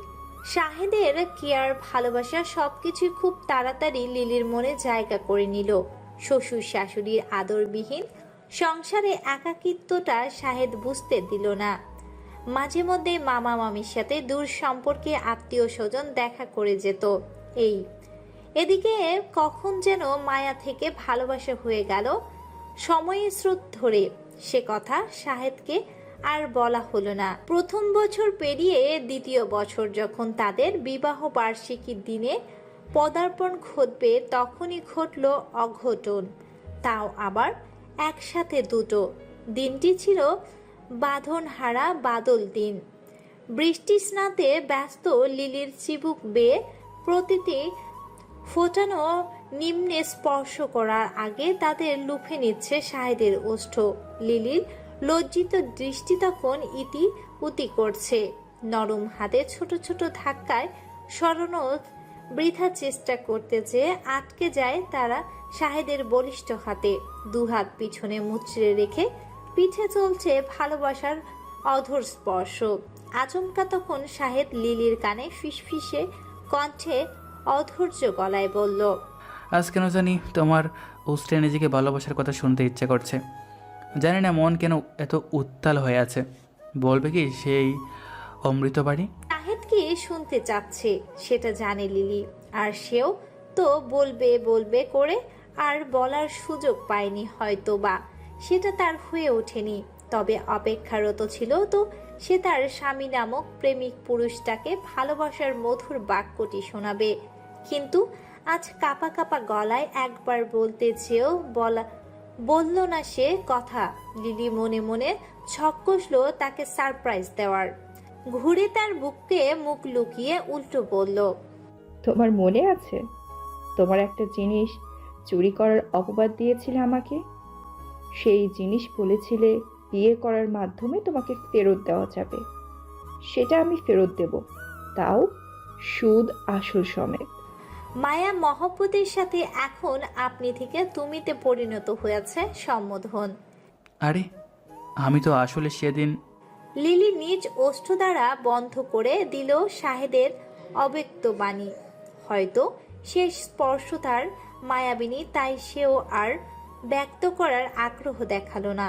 ব্যস্ত হয়ে গেল চাওয়া পাওয়ার মাঝে এক ডুব সমুদ্র, যেখানে থেকে সাঁতরে বেঁচে ফেরার আশা থাকে না, থাকে তলিয়ে যাওয়ার আশঙ্কা।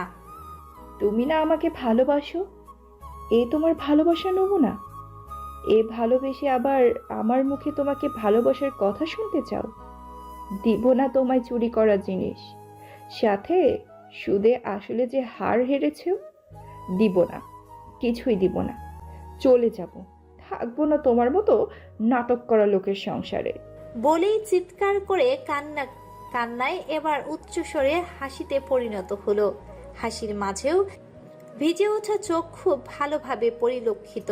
তা দেখে সবার ভয় দৃষ্টিতে তাকায় তার পানে।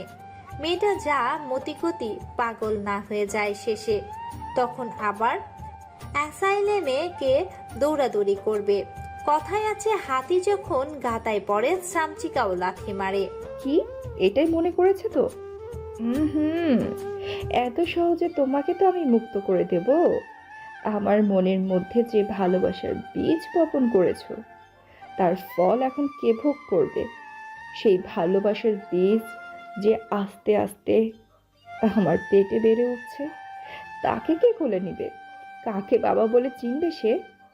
দাও সেসব প্রশ্নের উত্তর, দিয়ে যাও, তারপর না হয় মুক্তি মিলবে। বিস্ফোরিত দৃষ্টিতে তাকিয়ে লিলিকে ধরে থাকা ব্যক্তিটি কি তুমি কি সত্যি বলছো তুমি প্রেগনেন্ট? নিজ উদরে হাত রেখে মাথা ঝাঁকায় লিলি, যার অর্থ সে সত্যিই মা হতে চলেছে। শাহেদ আর তার ভালোবাসার চিহ্ন তার পেটে, অথচ সেই ব্যক্তিটি আজ কিভাবে এমন করতে পারল? সেখানে নিজের সন্তানের কথাটা শুনতে পারার জন্য থাকলো না, অথচ সে সারাক্ষণ একটা বাচ্চার আশা করত। তার খুব শখ হতো তার সন্তানকে সে অনুভব করবে লিলির পেটে মাথা রেখে। জন্মানোর সময় দুহাতে আগলে নিয়ে পিতৃত্বের স্বাদ নেবে। কোথায় সে চাওয়া পাওয়ার মানুষটা? যখন তার সন্তান জন্মাবে, তার পিতা নেই, কেমন অনুভব হবে তখন বাচ্চাটার? পিতার ছায়াহীন জীবন তো শাহেদ অনুভব করেছে, কত কষ্টে জীবন হয় সেটা। তবু কিভাবে পারল সে তাদের এভাবে ফেলে যেতে? ভাবতে ভাবতেই আবার অশ্রু বিসর্জন করে চিৎকার করে লিলি বলতে শুরু করলো, এই আর কত মজা করবে বলো না, আমি আর নিতে পারছি না। শাহেদের লাশের পাশে ভিড় করা মানুষগুলোর উদ্দেশ্যে এবার লিলি খ্যাপাটে গলায় বলতে লাগলো, সরেন সবাই। কি পাইছেন? কি হ্যাঁ, কি পাইছেন? ও সার্কাস দেখতেছে দেখে আপনারাও ওর সাথে তাল দেওয়া শুরু করছেন? যান যান এখান থেকে, অসভ্য মানুষ কোথাকার। কই বুঝাইব ওকে, উল্টা মজা নিয়ে উস্কে দিচ্ছে। নিজের দিকে তাকিয়ে থেকে শেষোক্ত কথাগুলো বিড়বিড় করে বলতে লাগলো লিলি। আর বাড়িতে অবস্থা করা সকল মানুষগুলো অসহায় মুখ নিয়ে তাকিয়ে থাকে লিলির পানে। সাথে তাদেরও চোখে জল এসে পড়ে লিলির আর্তনাদ করা দেখে। অপেক্ষার প্রহরগুলো বড্ড নিষ্ঠুরতম আর অনড় হয়। তাও আবার যখন দেখে প্রিয় মানুষটার জন্য প্রহর গুনতে, তাহলে তো কথাই নেই। সময় আর অপেক্ষারা তখন যেন ঘুড়ির মতো আনন্দ নিয়ে এঁকে বেঁকে আকাশে বাতাসে উড়তে থাকে। এমনই এক সময়ে পার করেছে এখন মিলি। যখন তার প্রিয়তমর জন্য অপেক্ষা করছে, তখন সময় শেষ হবার নামই নিচ্ছে না। সুযোগ বুঝে শাহেদের মতো তাকে একদম অপেক্ষার দাবানলে পড়িয়ে মারছে। কিন্তু আজ যে শাহেদকে খুব সুন্দর একটা সুখবর দেবার জন্য তার মন আকুপাকু করছে। তর সইছে না, তাও ভালোবাসা মিশ্রণে অনুভূতি নিয়ে সেই সংবাদ তাকে ব্যক্ত করবে লিলি। তাই তো ভেবে চিনতে কত সুন্দর করে তাদের রুমটা সে সাজিয়েছে, যাকে বলে ক্যান্ডেল লাইট ডিনার। ইস, নতুন অতিথির আগমনের কথা জেনে শাহিদ কি তাকেও আরো বেশি ভালোবাসবে?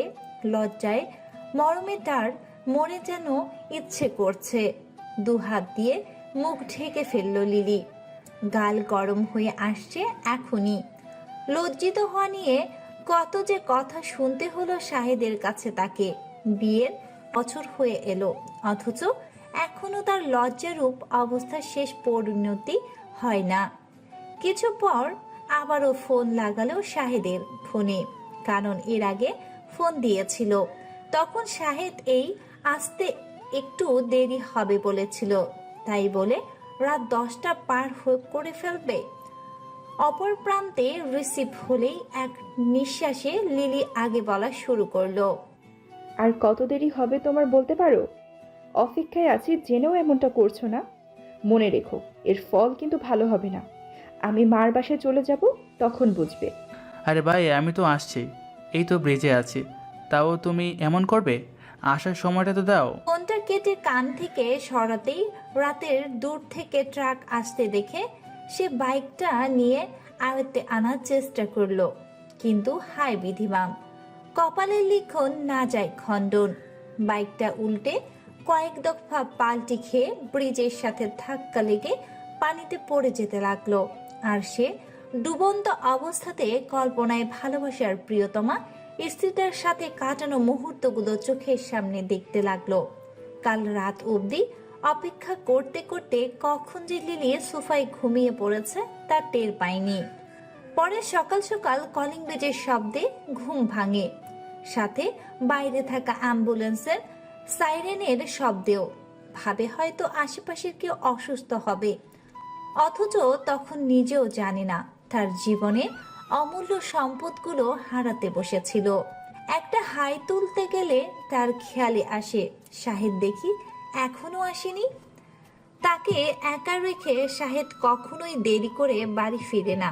তাহলে কিছু একটা ভেবেই দৌড়ে নিচে নামতে গিয়ে সিঁড়ি দিয়ে একবার পা পিছলাতে গেলে তাড়াতাড়ি রেলিং ধরে ফেলে। তার বুক ধক ধক করছে, কোনো অশুভের আভাস পাচ্ছে। যা ভাবছে তা যেন সত্যি না হয়, তাহলে সে মরেই যাবে। সম্পূর্ণভাবে নিচে নেমে দরজা খুলে স্ট্রেচারে শায়িত অবস্থায় শাহেদকে দেখতে পায়।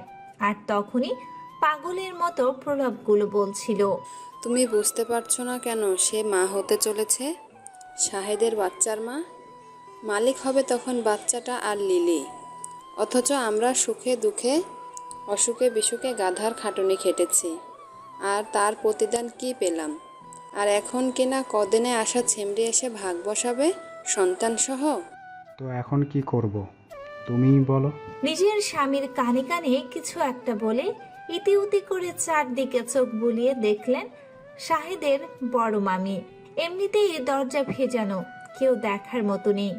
আর লিলি তো মানসিক ট্রমা দিয়ে যাচ্ছে, তাই তাকে তার মা সামলাচ্ছে, সাথে বড় বোন মিলিও তার স্বামী সন্তান নিয়ে এসে খেয়াল রাখছে লিলির। খাওয়া দাওয়া করছে না লিলি, সবাই জেনে গেছে যে সে অন্তঃসত্ত্বা, তাই তার মা তাকে জোর করে কিছুটা খাওয়ানোর চেষ্টা করছে, কিন্তু বিফলে যায় সবকিছুই। না তো কিছু মুখে দিতে চাইছে, আর একটু মুখে দিলেও বমি করে পেট খালি করে ফেলছে। তার পরিস্থিতি পর্যবেক্ষণ করে তার মা মুখে গায়ের শাড়ির আঁচল গুজে কাঁদতে কাঁদতে চলে যায়। মিলির সামনেই ছিল কিছুদিন আগের সদ্য জন্মানো মেয়ে রিম্পিকে কোলে নিয়ে। এগিয়ে গিয়ে তার মেয়েকে লিলির কোলে দিয়ে বলল, এমন একটা শিশু তোর পেটে, তুই কি চাস তাকে মেরে ফেলতে? এতটুকুই ছিল লিলিকে জীবন্ত হয়ে থাকা থেকে ফিরিয়ে আনতে। অতঃপর বোনের হাতে অল্প কিছু খেলো সে। দুপুরে জোহরের নামাজের পর শাহেদের লাশকে নিয়ে যাওয়ার সময় হলে লিলি দৌড়ে সিঁড়ি দিয়ে আসতে গেলে আগের বারের মতো পা পিছলে যায়। তবে এবার আর দ্বিতীয়বারের মতো সুযোগ পায় না নিজেকে সামলানোর জন্য। সিঁড়ি দিয়ে গড়িয়ে একদম নিচে পড়ে যায়।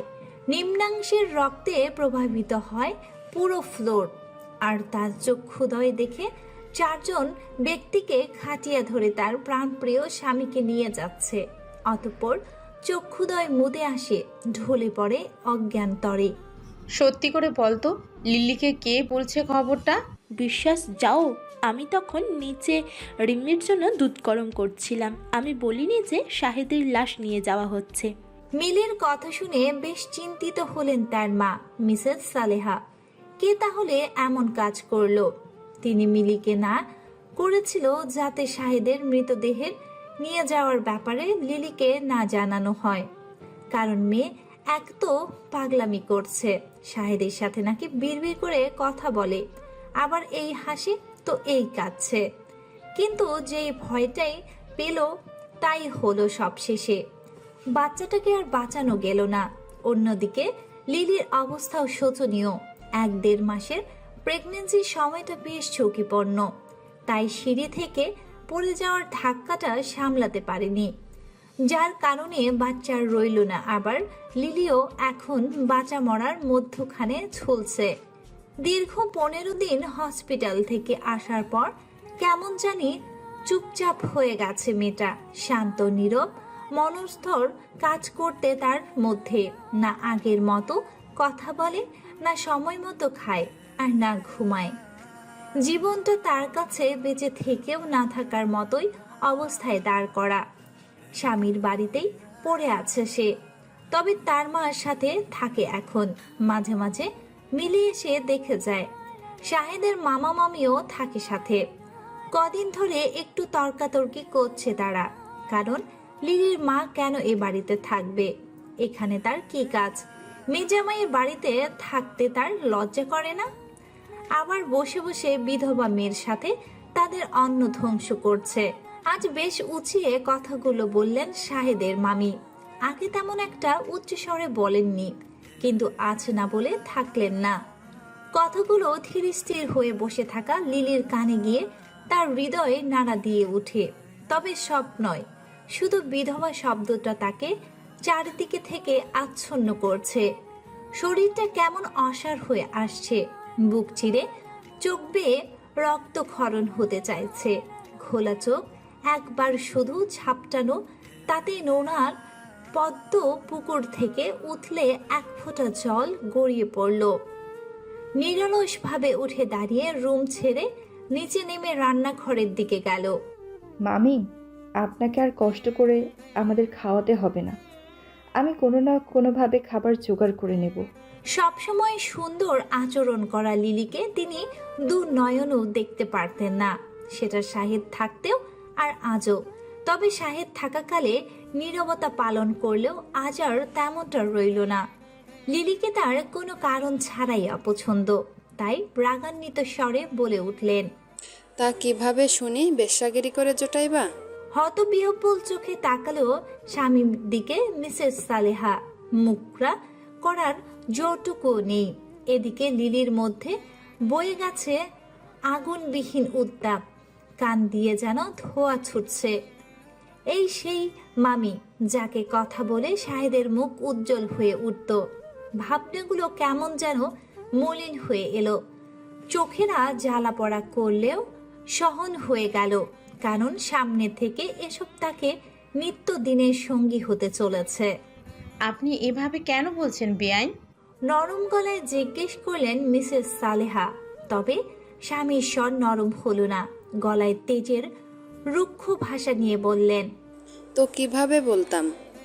আপনার মেয়ে তো ঘুটে কুড়োনি, সে নাকি আবার খাবার জোগাড়ের বড়াই দেখায়। বড়াই দেখালো কোথায়? আপনি তো বললেন বসে বসে আপনাদের অন্ন ধ্বংস করছে, তাই আর বসে না থেকে নিজের অন্ন নিজেই জোগাড় করে সেগুলোই ধ্বংস করুক। মিসেস সালেহা হাসি মুখে শেষ উত্তর যেন মামির গায়ে আগুন ধরিয়ে দিল। এবার তিনি বলেই ফেললেন, তাহলে বাড়ির বাইরে গিয়ে করুক, বাড়ির ভেতরে কোনো নষ্টামে চলবে না। নিজের স্বামীর ভিটা থেকে মেয়েদের বিদায় কেবল লাশ হয়ে বের হয়, তাছাড়া নয়। কিন্তু লিলিকে বের হতে হলো তার জীবন্ত অবস্থায়। তবে সে তো বেঁচে থেকেও মৃত সমান, তাই তার অনুভূতি ছিল শূন্যতর, নির্জীব, নিষ্প্রাণ।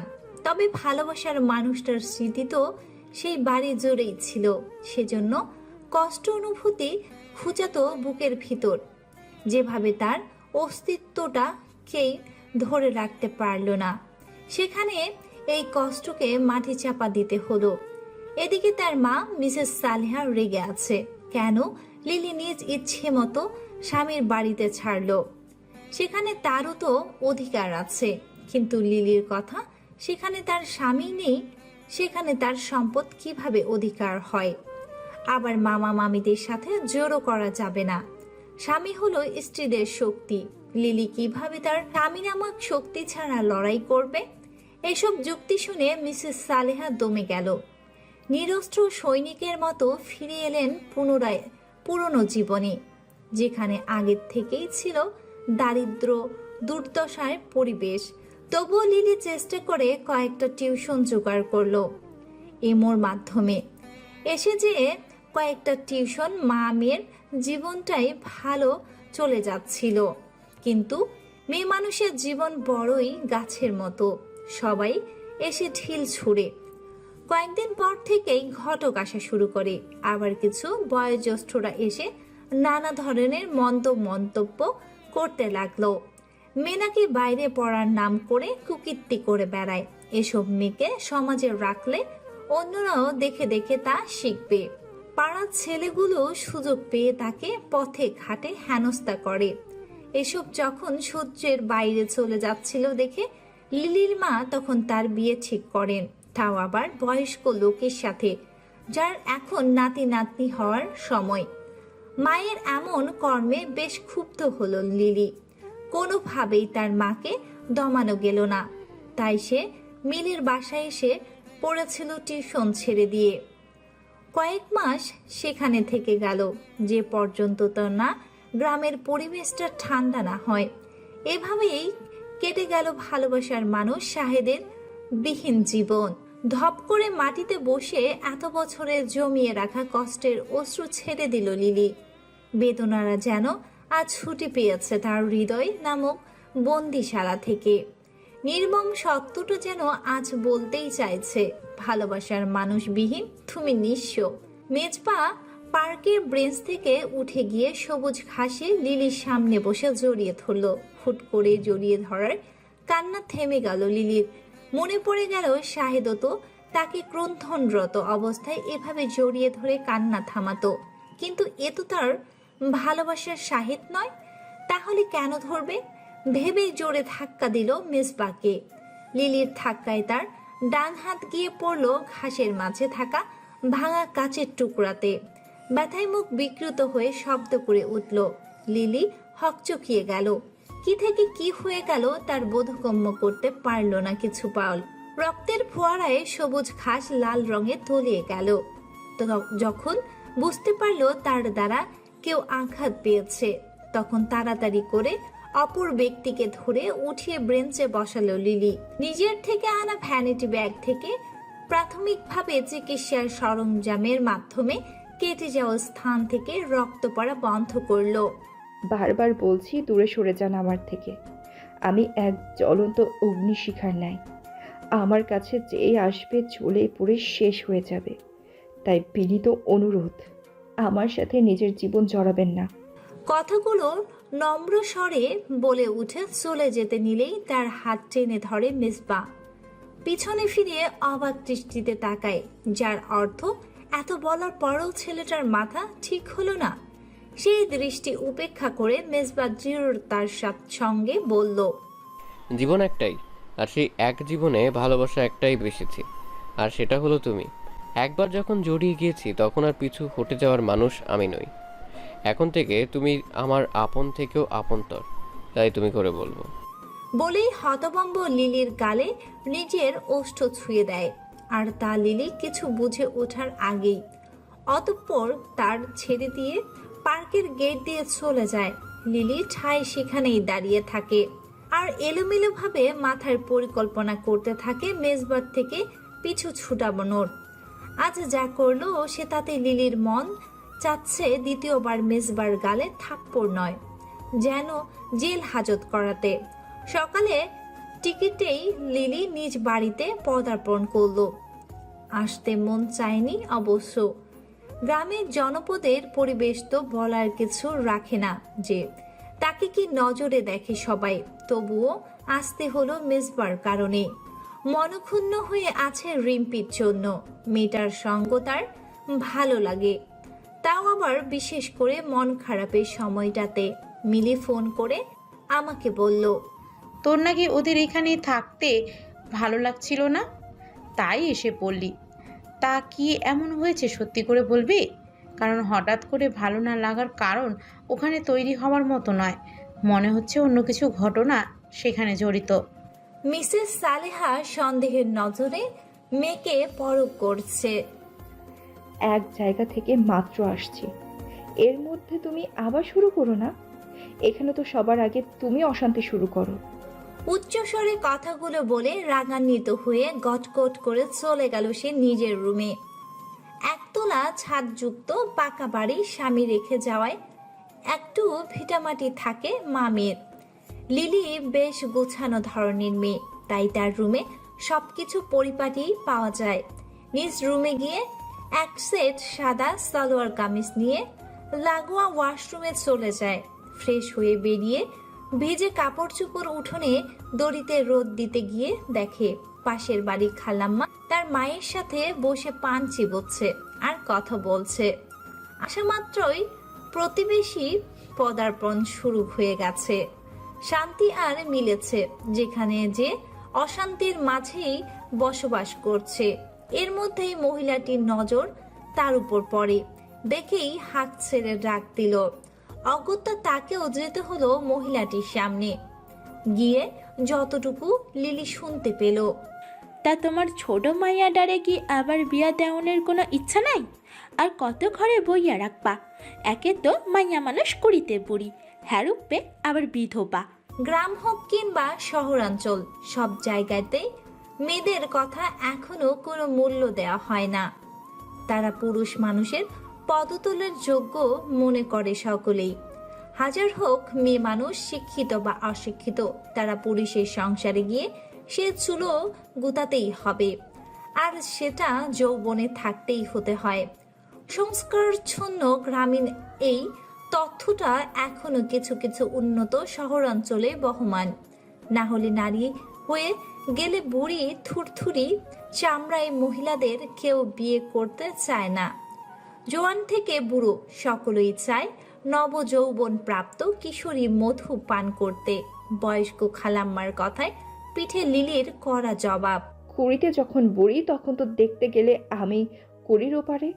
তাহলে এই বুড়ি মাইয়ার জন্য আপনাদের এত চিন্তা করে ঘুম হারাম করতে কে বলেছে? দেখছো নি তোমার মাইয়ার কারবার, মুখে মুখে কেমনে তক্ক করে। এমন কথার লেগা তো মাইয়ারে আরো আগে বিয়াথা দিবার পারবা না। বলেই প্রতিবেশী খালাম্মার মুখ বাঁকিয়ে চলে গেলেন। তখন মিসেস সালেহা রেগে গিয়ে লিলিকে বলল, এমনটা না করলেও পারতি, সমস্যা কি? ভাবি তো সত্যি বলেছে, আর কতদিন এভাবে পার করবি? একটা লতারও কোনো কিছুর উপর ভর দিয়ে চলতে হয়, আর পৃথিবীতে মেয়ে মানুষরা তো স্বামী ছাড়া অচল। মায়ের কথা কিছু বলল না লিলি, নিশ্চুপ নিরলস ভঙ্গিতে পা বাড়ালো নিজের কক্ষের দিকে। তা দেখে মিসেস সালেহার নীরবে দীর্ঘশ্বাস ছেড়ে রান্নাঘরের দিকে গেলেন। আজ রান্না চাপাতে হবে হাঁড়িতে। এতদিন মেয়ে ছিল না বলে এক বেলা রান্না করত, আর তাতেই সারা বেলা তার চলে যেত। কেন এমনটা করলে তুমি আমার সাথে? আমার ভালোবাসার এই মূল্য দিলে? তাহলে কেন তোমাকে ভালোবাসা শেখালে? আমি তোমাকে কখনো ক্ষমা করব না। চলে তো গেলে বেঁচে থাকার শেষ অবলম্বনও সাথে করে নিয়ে গেলে। বাবা সন্তান মিলে পরিকল্পনা করেছিলে বোধহয়, সেই জন্যই তো আমাকে ধোঁকা দিয়ে এইভাবে চলে গেলে। বলতে পারো আমাকে কোন কারণে এমন শাস্তি হিসেবে জীবনাত্ম বানিয়ে দিয়ে গেলে? আমি সত্যি এত শাস্তি পাওয়ার যোগ্য ছিলাম? বন্ধ অন্ধকারে শুধু আধারের ঘনত্ব বাড়ে, সেখানেই নিস্তব্ধতাকে চিরে এক বুক অভিমানের পরশা সাজিয়ে ব্যক্ত করছে নিজের ভেতরে লালিত কষ্টের বাক্যমালা। হুহু শব্দে আর নিঃশ্বাস টানার বেগতিক শব্দ চলছে সারা ঘরময়, কিন্তু উত্তর দেওয়ার মতো কেউ নেই। যে ছিল তার কাছে জবাবের আশার বদলে কেবল এক ঝাঁক অভিমান ভরা প্রশ্ন করা যায়। তবুও একটু নতুন শব্দের উৎস খুঁজে পায় লিলি এই আবদ্ধ হওয়ার চার দেয়ালের অন্ধকারের মাঝে। উৎস অনুসন্ধানে খেয়াল হয় শব্দ আসছে জানালা থেকে। তার রুমের বারান্দা নেই, সেখানে থেকে শব্দ আসছে, আর না দরজার কারো করাঘাতের শব্দ শোনা যাচ্ছে। ফুলে যাওয়া চোখগুলো মুছে এগিয়ে বদ্ধ জানালার কপাট খুলে দেখতে পায় বাকি। জীবনে আর কত অবাক হওয়া যে বাকি, তাও এমন অবাক মনে হয় সে কখনো হয়নি। তাই তো অক্ষি যুগলে আকৃতি তুলনামূলকভাবে অস্বাভাবিক বড় হয়ে গেছে। সেখানে কিছুটা ভয়েরও আভাস দেখা যাচ্ছে। আপনি? লিলির অবাক হওয়া দৃষ্টিতে তাকিয়ে মিটিমিটি হাসি পেলেও ফোনে যাওয়া চোখ দেখে হৃদয়ে সূক্ষ্ম ব্যথা অনুভব হয় মেজবার। তবুও মুখটাকে হাসি হাসি আমেজে মিলিয়ে উত্তর দেয়, আমি ছাড়া কেই বা আছে গো তোমার? বিরক্তিকর ভাড়া শব্দে আস্তে করে জিজ্ঞেস করে লিলি। আপনি কি আমার সাথে ফজলামি করতে এসেছেন? মেজবার মতো রসিকতা করা মানুষ রসিকতাপূর্ণ জবাব দেয়। তোমার তো তাই মনে হলে তাই সই। এবার রেগে কিয়ৎ পরিমাণ উচ্চ স্বরে জিজ্ঞেস করে লিলি। আর একবার ফালতু কথা উচ্চারণ করলে দেখেন আপনার কি হাল করি। সোজাসুজি বলুন কি চাই, এখানে এসেছেন কেন? লিলির রেগে যাওয়ার রক্তিম মুখশ্রী দেখে তাকে আরো জ্বালানোর ইচ্ছে হলো না মেজবার। তাই এবার সোজাসুটি উত্তর দিয়ে নিজের মনোকামনার ইচ্ছে ব্যক্ত করলো। তোমাকে চাই প্রিয়তমা, তাই তো ছুটে এসেছি শুধু ঢাকা থেকে সোজা তোমার কাছে। লিলি ক্রুদ্ধ দৃষ্টিতে তাকালে মেজবার পানে, তা দেখে ভয় পাওয়ার ভঙ্গিতে সে বলে, রে ভয় পাই তো, এভাবে বড় বড় চোখ করে কেউ তাকায়? রাগে ক্ষোভে জানালার পাশ থেকে টি টেবিল থেকে পানির জগ নিয়ে সেখানে থাকা পানি ছুঁড়ে মানে মেজবার দিকে। নাকে মুখে পানি গিয়ে কাশি শুরু হয়ে যায় তার। উজ্জ্বল শ্যামবর্ণ মুখে নিমেষেই রক্তাভাব ধারণ করে। অপরদিকে পাশের বাড়ি খালাম্মা, যিনি কিনা কিছুক্ষণ আগেই লিলিদের বাড়ি থেকে তর্কাতর্কি করে গেল, তার বাড়ির পেছন দিকে লিলির জানালার পাশেই দুবাড়ির মাঝেই চিপা গলিতেই দাঁড়িয়ে মেজবা। তার কাশির শব্দ শুনেই সেই খালাম্মা নিজের ঘর থেকে চিল্লিয়ে বলতে শুরু করলো, ক্যাটাই রে, চিপা ডাক, হ্যাঁ ক্যাটাই? ভয়ে আড়ষ্ট হয়ে হকচকিয়ে গিয়ে লিলি জানালার ফাঁক গলিয়ে নিজ হাতে মেজবার মুখ চেপে ধরে আর ফিসফিসিয়ে বলে, চুপ, একদম চুপ। কি শুনবে কি চুপ থাকবে? তার স্পর্শে মেজবা নিজ দুনিয়াতে নেই। এতটা স্তম্ভিত হতভম্ব, অথচ এর আগেও পেয়েছিল সেই স্পর্শ, কিন্তু তখনকার মতো তার তেমন অনুভূতি হয়নি লিলির অতীতকাল শুনে। এখন যতটা অনুভূতি হৃদয়ে দোলা দিচ্ছে। পাশের বাড়ির খালাম্মা আর কোনো সারা শব্দ না পেয়ে চুপ হয়ে গেলেন। তা দেখে স্বস্তির নিঃশ্বাস ছেড়ে মেজবার দিকে তাকিয়ে নিজ হাত তার মুখ থেকে সরাতে নিবে, এমন সময় মেজবা তার হাত ধরে আটকে ফেলে। সুযোগের সদ্ব্যবহার করে মেজবা অগণিত অস্ত্র স্পর্শ করায় তাতে। লিলি চেয়েও হাতখানা টেনে ভেতরে আনতে পারে না। যতই টানাটানি করছে মেজবা পুরুষালী হাতের কাছে পেরে উঠছে না। দয়া করে ছাড়েন, আপনি এমন করছেন কেন? আল্লাহর দোহাই লাগে আর কলঙ্কিত করবেন না আমায়। কান্না করতে করতে জানালার নিচে বসে পড়ে লিলি। মেজবাও ততক্ষণে তার হাত ছেড়ে দিয়েছে। আপনাদের মতো পুরুষের শুধু নারীর শরীরই কাম্য, এছাড়া তো আর কিছু না। এই শরীরের জন্যই তাদের আগে পিছে ঘুরে ভালোবাসা জাহির করে। শরীরটা পেলে তখন ভালোবাসা দুমড়ে মুচড়ে ফেলে দেন, সাথে নারীর শরীরও। বুক কেঁপে উঠল মেজবার। এত ঘৃণা ভরা পুরুষদের নিয়ে লিলির মনে কেন? সব পুরুষ তো আর এক না। সত্যি সে কিছুক্ষণের জন্য অনুভূতির কষাঘাতে হারিয়ে ফেলেছিল নিজেকে কিয়ৎপলের জন্য। তাই বলে তার ভালোবাসা তো শরীরের বিচরণ নেই। এই স্পর্শ কি এতই ঘৃণার যোগ্য? তোমার শাহেদকেও এমনটা ভাবো? হঠাৎই কে যেন ভেবে প্রশ্ন করে বসে লিলির পানে। না, তার সাথে আপনাদের তুলনা হয় না। সে ছিল নারীদের সম্মানের প্রতীক। সে নারীদের সমাদর করত, অসহায় দুস্থ নারীদের সাহায্য করত, এমনকি বৃদ্ধাশ্রমে আর্থিক সাহায্য করত। কথাগুলো বলার সময় অশ্রু চোখে মৃদু হাসির রেখা দেখা গেল লিলির ঠোঁটের কোণে, যেন শাহেদের সাথে থাকা স্মৃতির সম্মুখে উন্মোচিত হওয়া বিচরণ সারা ঘর জুড়ে। তা দেখে মেজবার বুক চিরে যেন এক দীর্ঘশ্বাস বেরিয়ে আসতে চাইছে। তবুও সে শক্ত মুখে বলল, তাহলে কেন সবাইকে একই কাতারে ফেলছো? কারণ আপনাদের মতো মানুষ শরীর ছোঁয়া ছাড়া আর কিছুই পান না।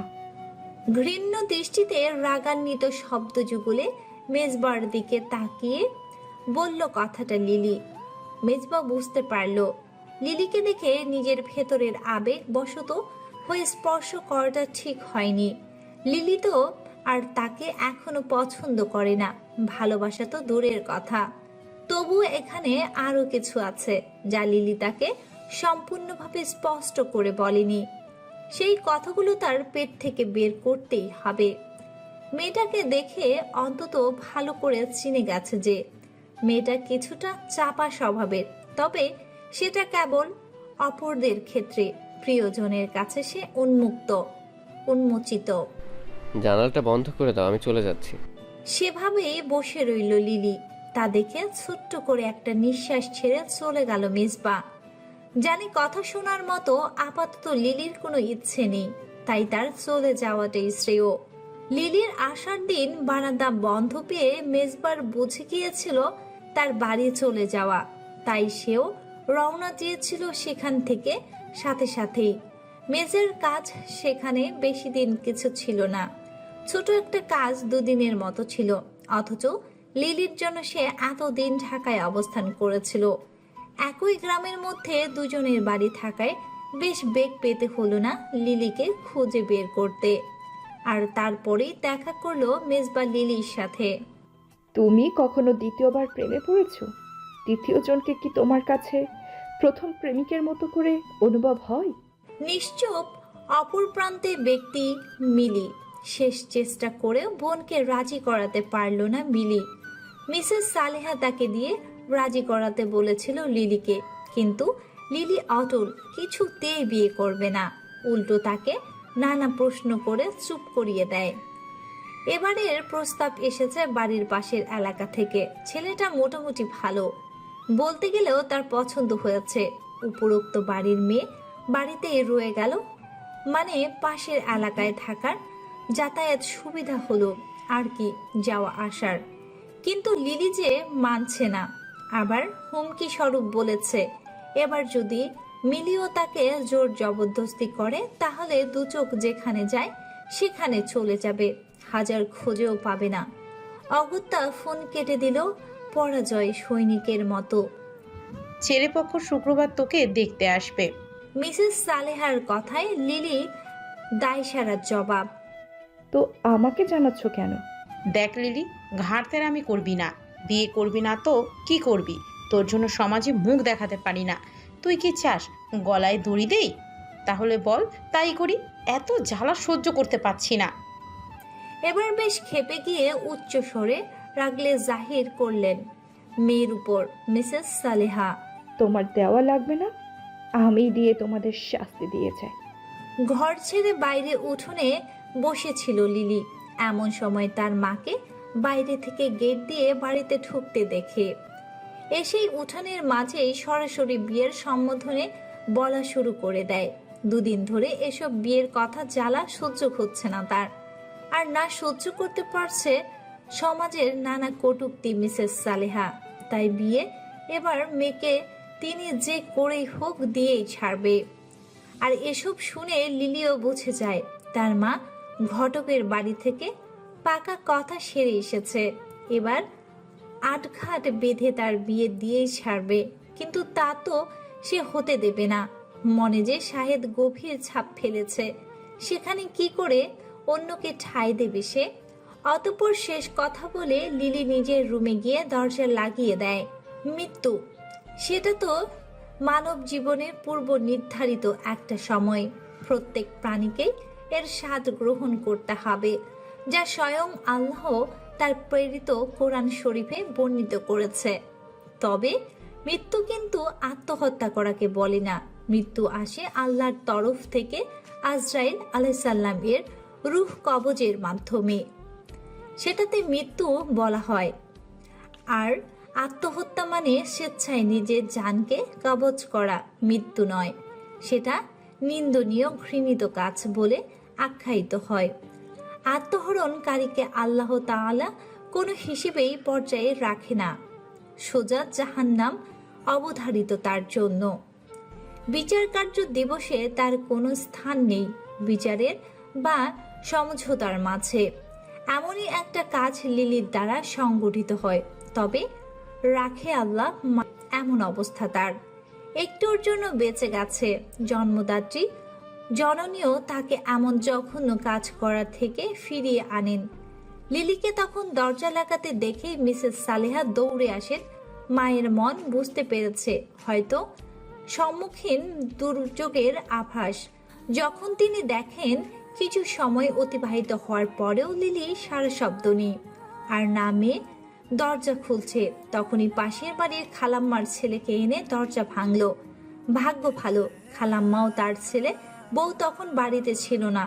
এমন দেখলে ঘটনাটা দ্রুত গতিতে ছড়াতো সারা গায়ে।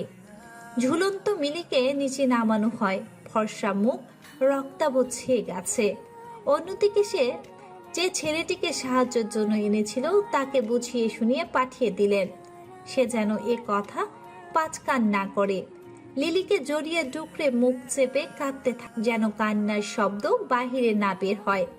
মানুষ তখন মরা কান্নাকে রসক মিলিয়ে দুর্নামগ্রস্ত করে তুলবে, পিছু পা হবে না। তখন লিলি নিবু নিবু মুখের দিকে তাকিয়ে তিনি কথা দেয় লিলির অনুমতি ছাড়া বিয়ের বিষয় আগাবে না। তবুও একটু লিলিকে বোঝানোর চেষ্টা করেন তিনি যদি মারা যায় তাহলে লিলি একা সমাজে কিভাবে চলবে? সমাজে একা বাস করা সম্ভব নয়। তাও আবার যদি মেয়ে মানুষ হয়, তখন তো খোলা হাটে ভোগের জিনিস হয় তারা। কিন্তু অনর লিলি তা বুঝতে অপারগ। তিনিও তাই আপাতত দমে গেল পরিস্থিতির সাপেক্ষে। ভালোবাসা কখনো জোর দিয়ে হয় না, আবার কখনো ভালোবাসাকে বলতে হয় না মনের দুয়ারে পদধূলি ছড়াতে। বসন্তের আগমনে নিজেও আমন্ত্রিত হয় পার্থিব জগতে প্রাণীকুলের শ্রেষ্ঠ জীব মানুষের হৃদয়ে। এই জগতেও সংসার প্রতিটি মানুষ প্রেমে পড়ে, কেউ একবার তো কেউ হাজারো বার। হাজারো চেষ্টা করে লিলির মনে নিজের জায়গা তৈরি করতে পারল না মেজবা। তবে লিলির একটু মনোযোগ হাসি করতে পেরেছে সে, কারণ তার যাতায়াত যে লিলির বাড়িতে শুরু হয়েছে। সেদিন তারই হয়ে ঘটক বিয়ের প্রস্তাব পাঠায় লিলির মায়ের কাছে। তবে সেটা নাকচ হয়ে যায় লিলির কর্মকাণ্ডে। লিলির আত্মহরণের চেষ্টা সম্পর্কে অবগত হয়ে মেজবা সাথে কষ্টে সাহিত্য আঘাতে বিখণ্ডিত হয়ে ব্যথিত হয় তার হৃদয়। প্রিয়তমার এমন দশা কোনো প্রেমিক হৃদয়ে চাইবে। এমন সময় আস্তে আস্তে মিসেস সালেহার মনে জায়গা করে নেয় সে। এতেই তাদের বাড়িতে যাতায়াতের গ্রিন কার্ড পায়। অবশ্য লিলির চোখে পড়ে তার মায়ের সাথে মেজবার ঘনিষ্ঠতা। মাঝে মাঝেই এ নিয়ে সে মিসেস সালেহার সাথে তর্কাতর্কি করে। তবুও তিনি বলে বিয়ে না করলে সে ছেলে হিসেবে উনার দায়িত্ব পালন করতে চায় মেজবা। বাবা মা বিহীন ছেলেটা এইটুকু আদর যত্ন পাবে, সাথে তিনিও একটা ছেলে পেলেন। ছেলে না থাকার কষ্টটা এই শেষ বয়সে ঘুচে যাবে, তাতে তিনি খুশি হয়ে গেলেন। তার এই ছেলের চাহিদা থেকেই তিনি অনুমতি দিয়ে দিলেন মেজবাকে বাড়িতে আসা যাওয়ার। মাকে বুঝাতে বুঝাতে অতিষ্ঠ হয়ে বোঝানোর আশা ছেড়ে দেয় লিলি। অন্যদিকে মেজবাকেও সে কিছু বলতে পারে না। সে ভাবে বদলোকটার সাথে কথা বলতে যাওয়া মানে তাকে সুযোগ করে দেওয়ার নিজের কাছে আসার। তাই চেয়েও কিছু বলতে পারে না, শুধু ক্রোধপূর্ণ দৃষ্টি ছাড়া। পরিশিষ্ট চেষ্টা করে সফলতা মিলে, তাই যে কোনো ক্ষেত্রেই হোক না কেন। হয়তো মেজবাও সেই চেষ্টার ফল হিসেবে আর সে তার ভালোবাসাকে পেল জয় করে। অতি ধৈর্যের সহিত নিজের পবিত্র ভালোবাসা দিয়ে লিলির মনে জায়গা করে নিল সে।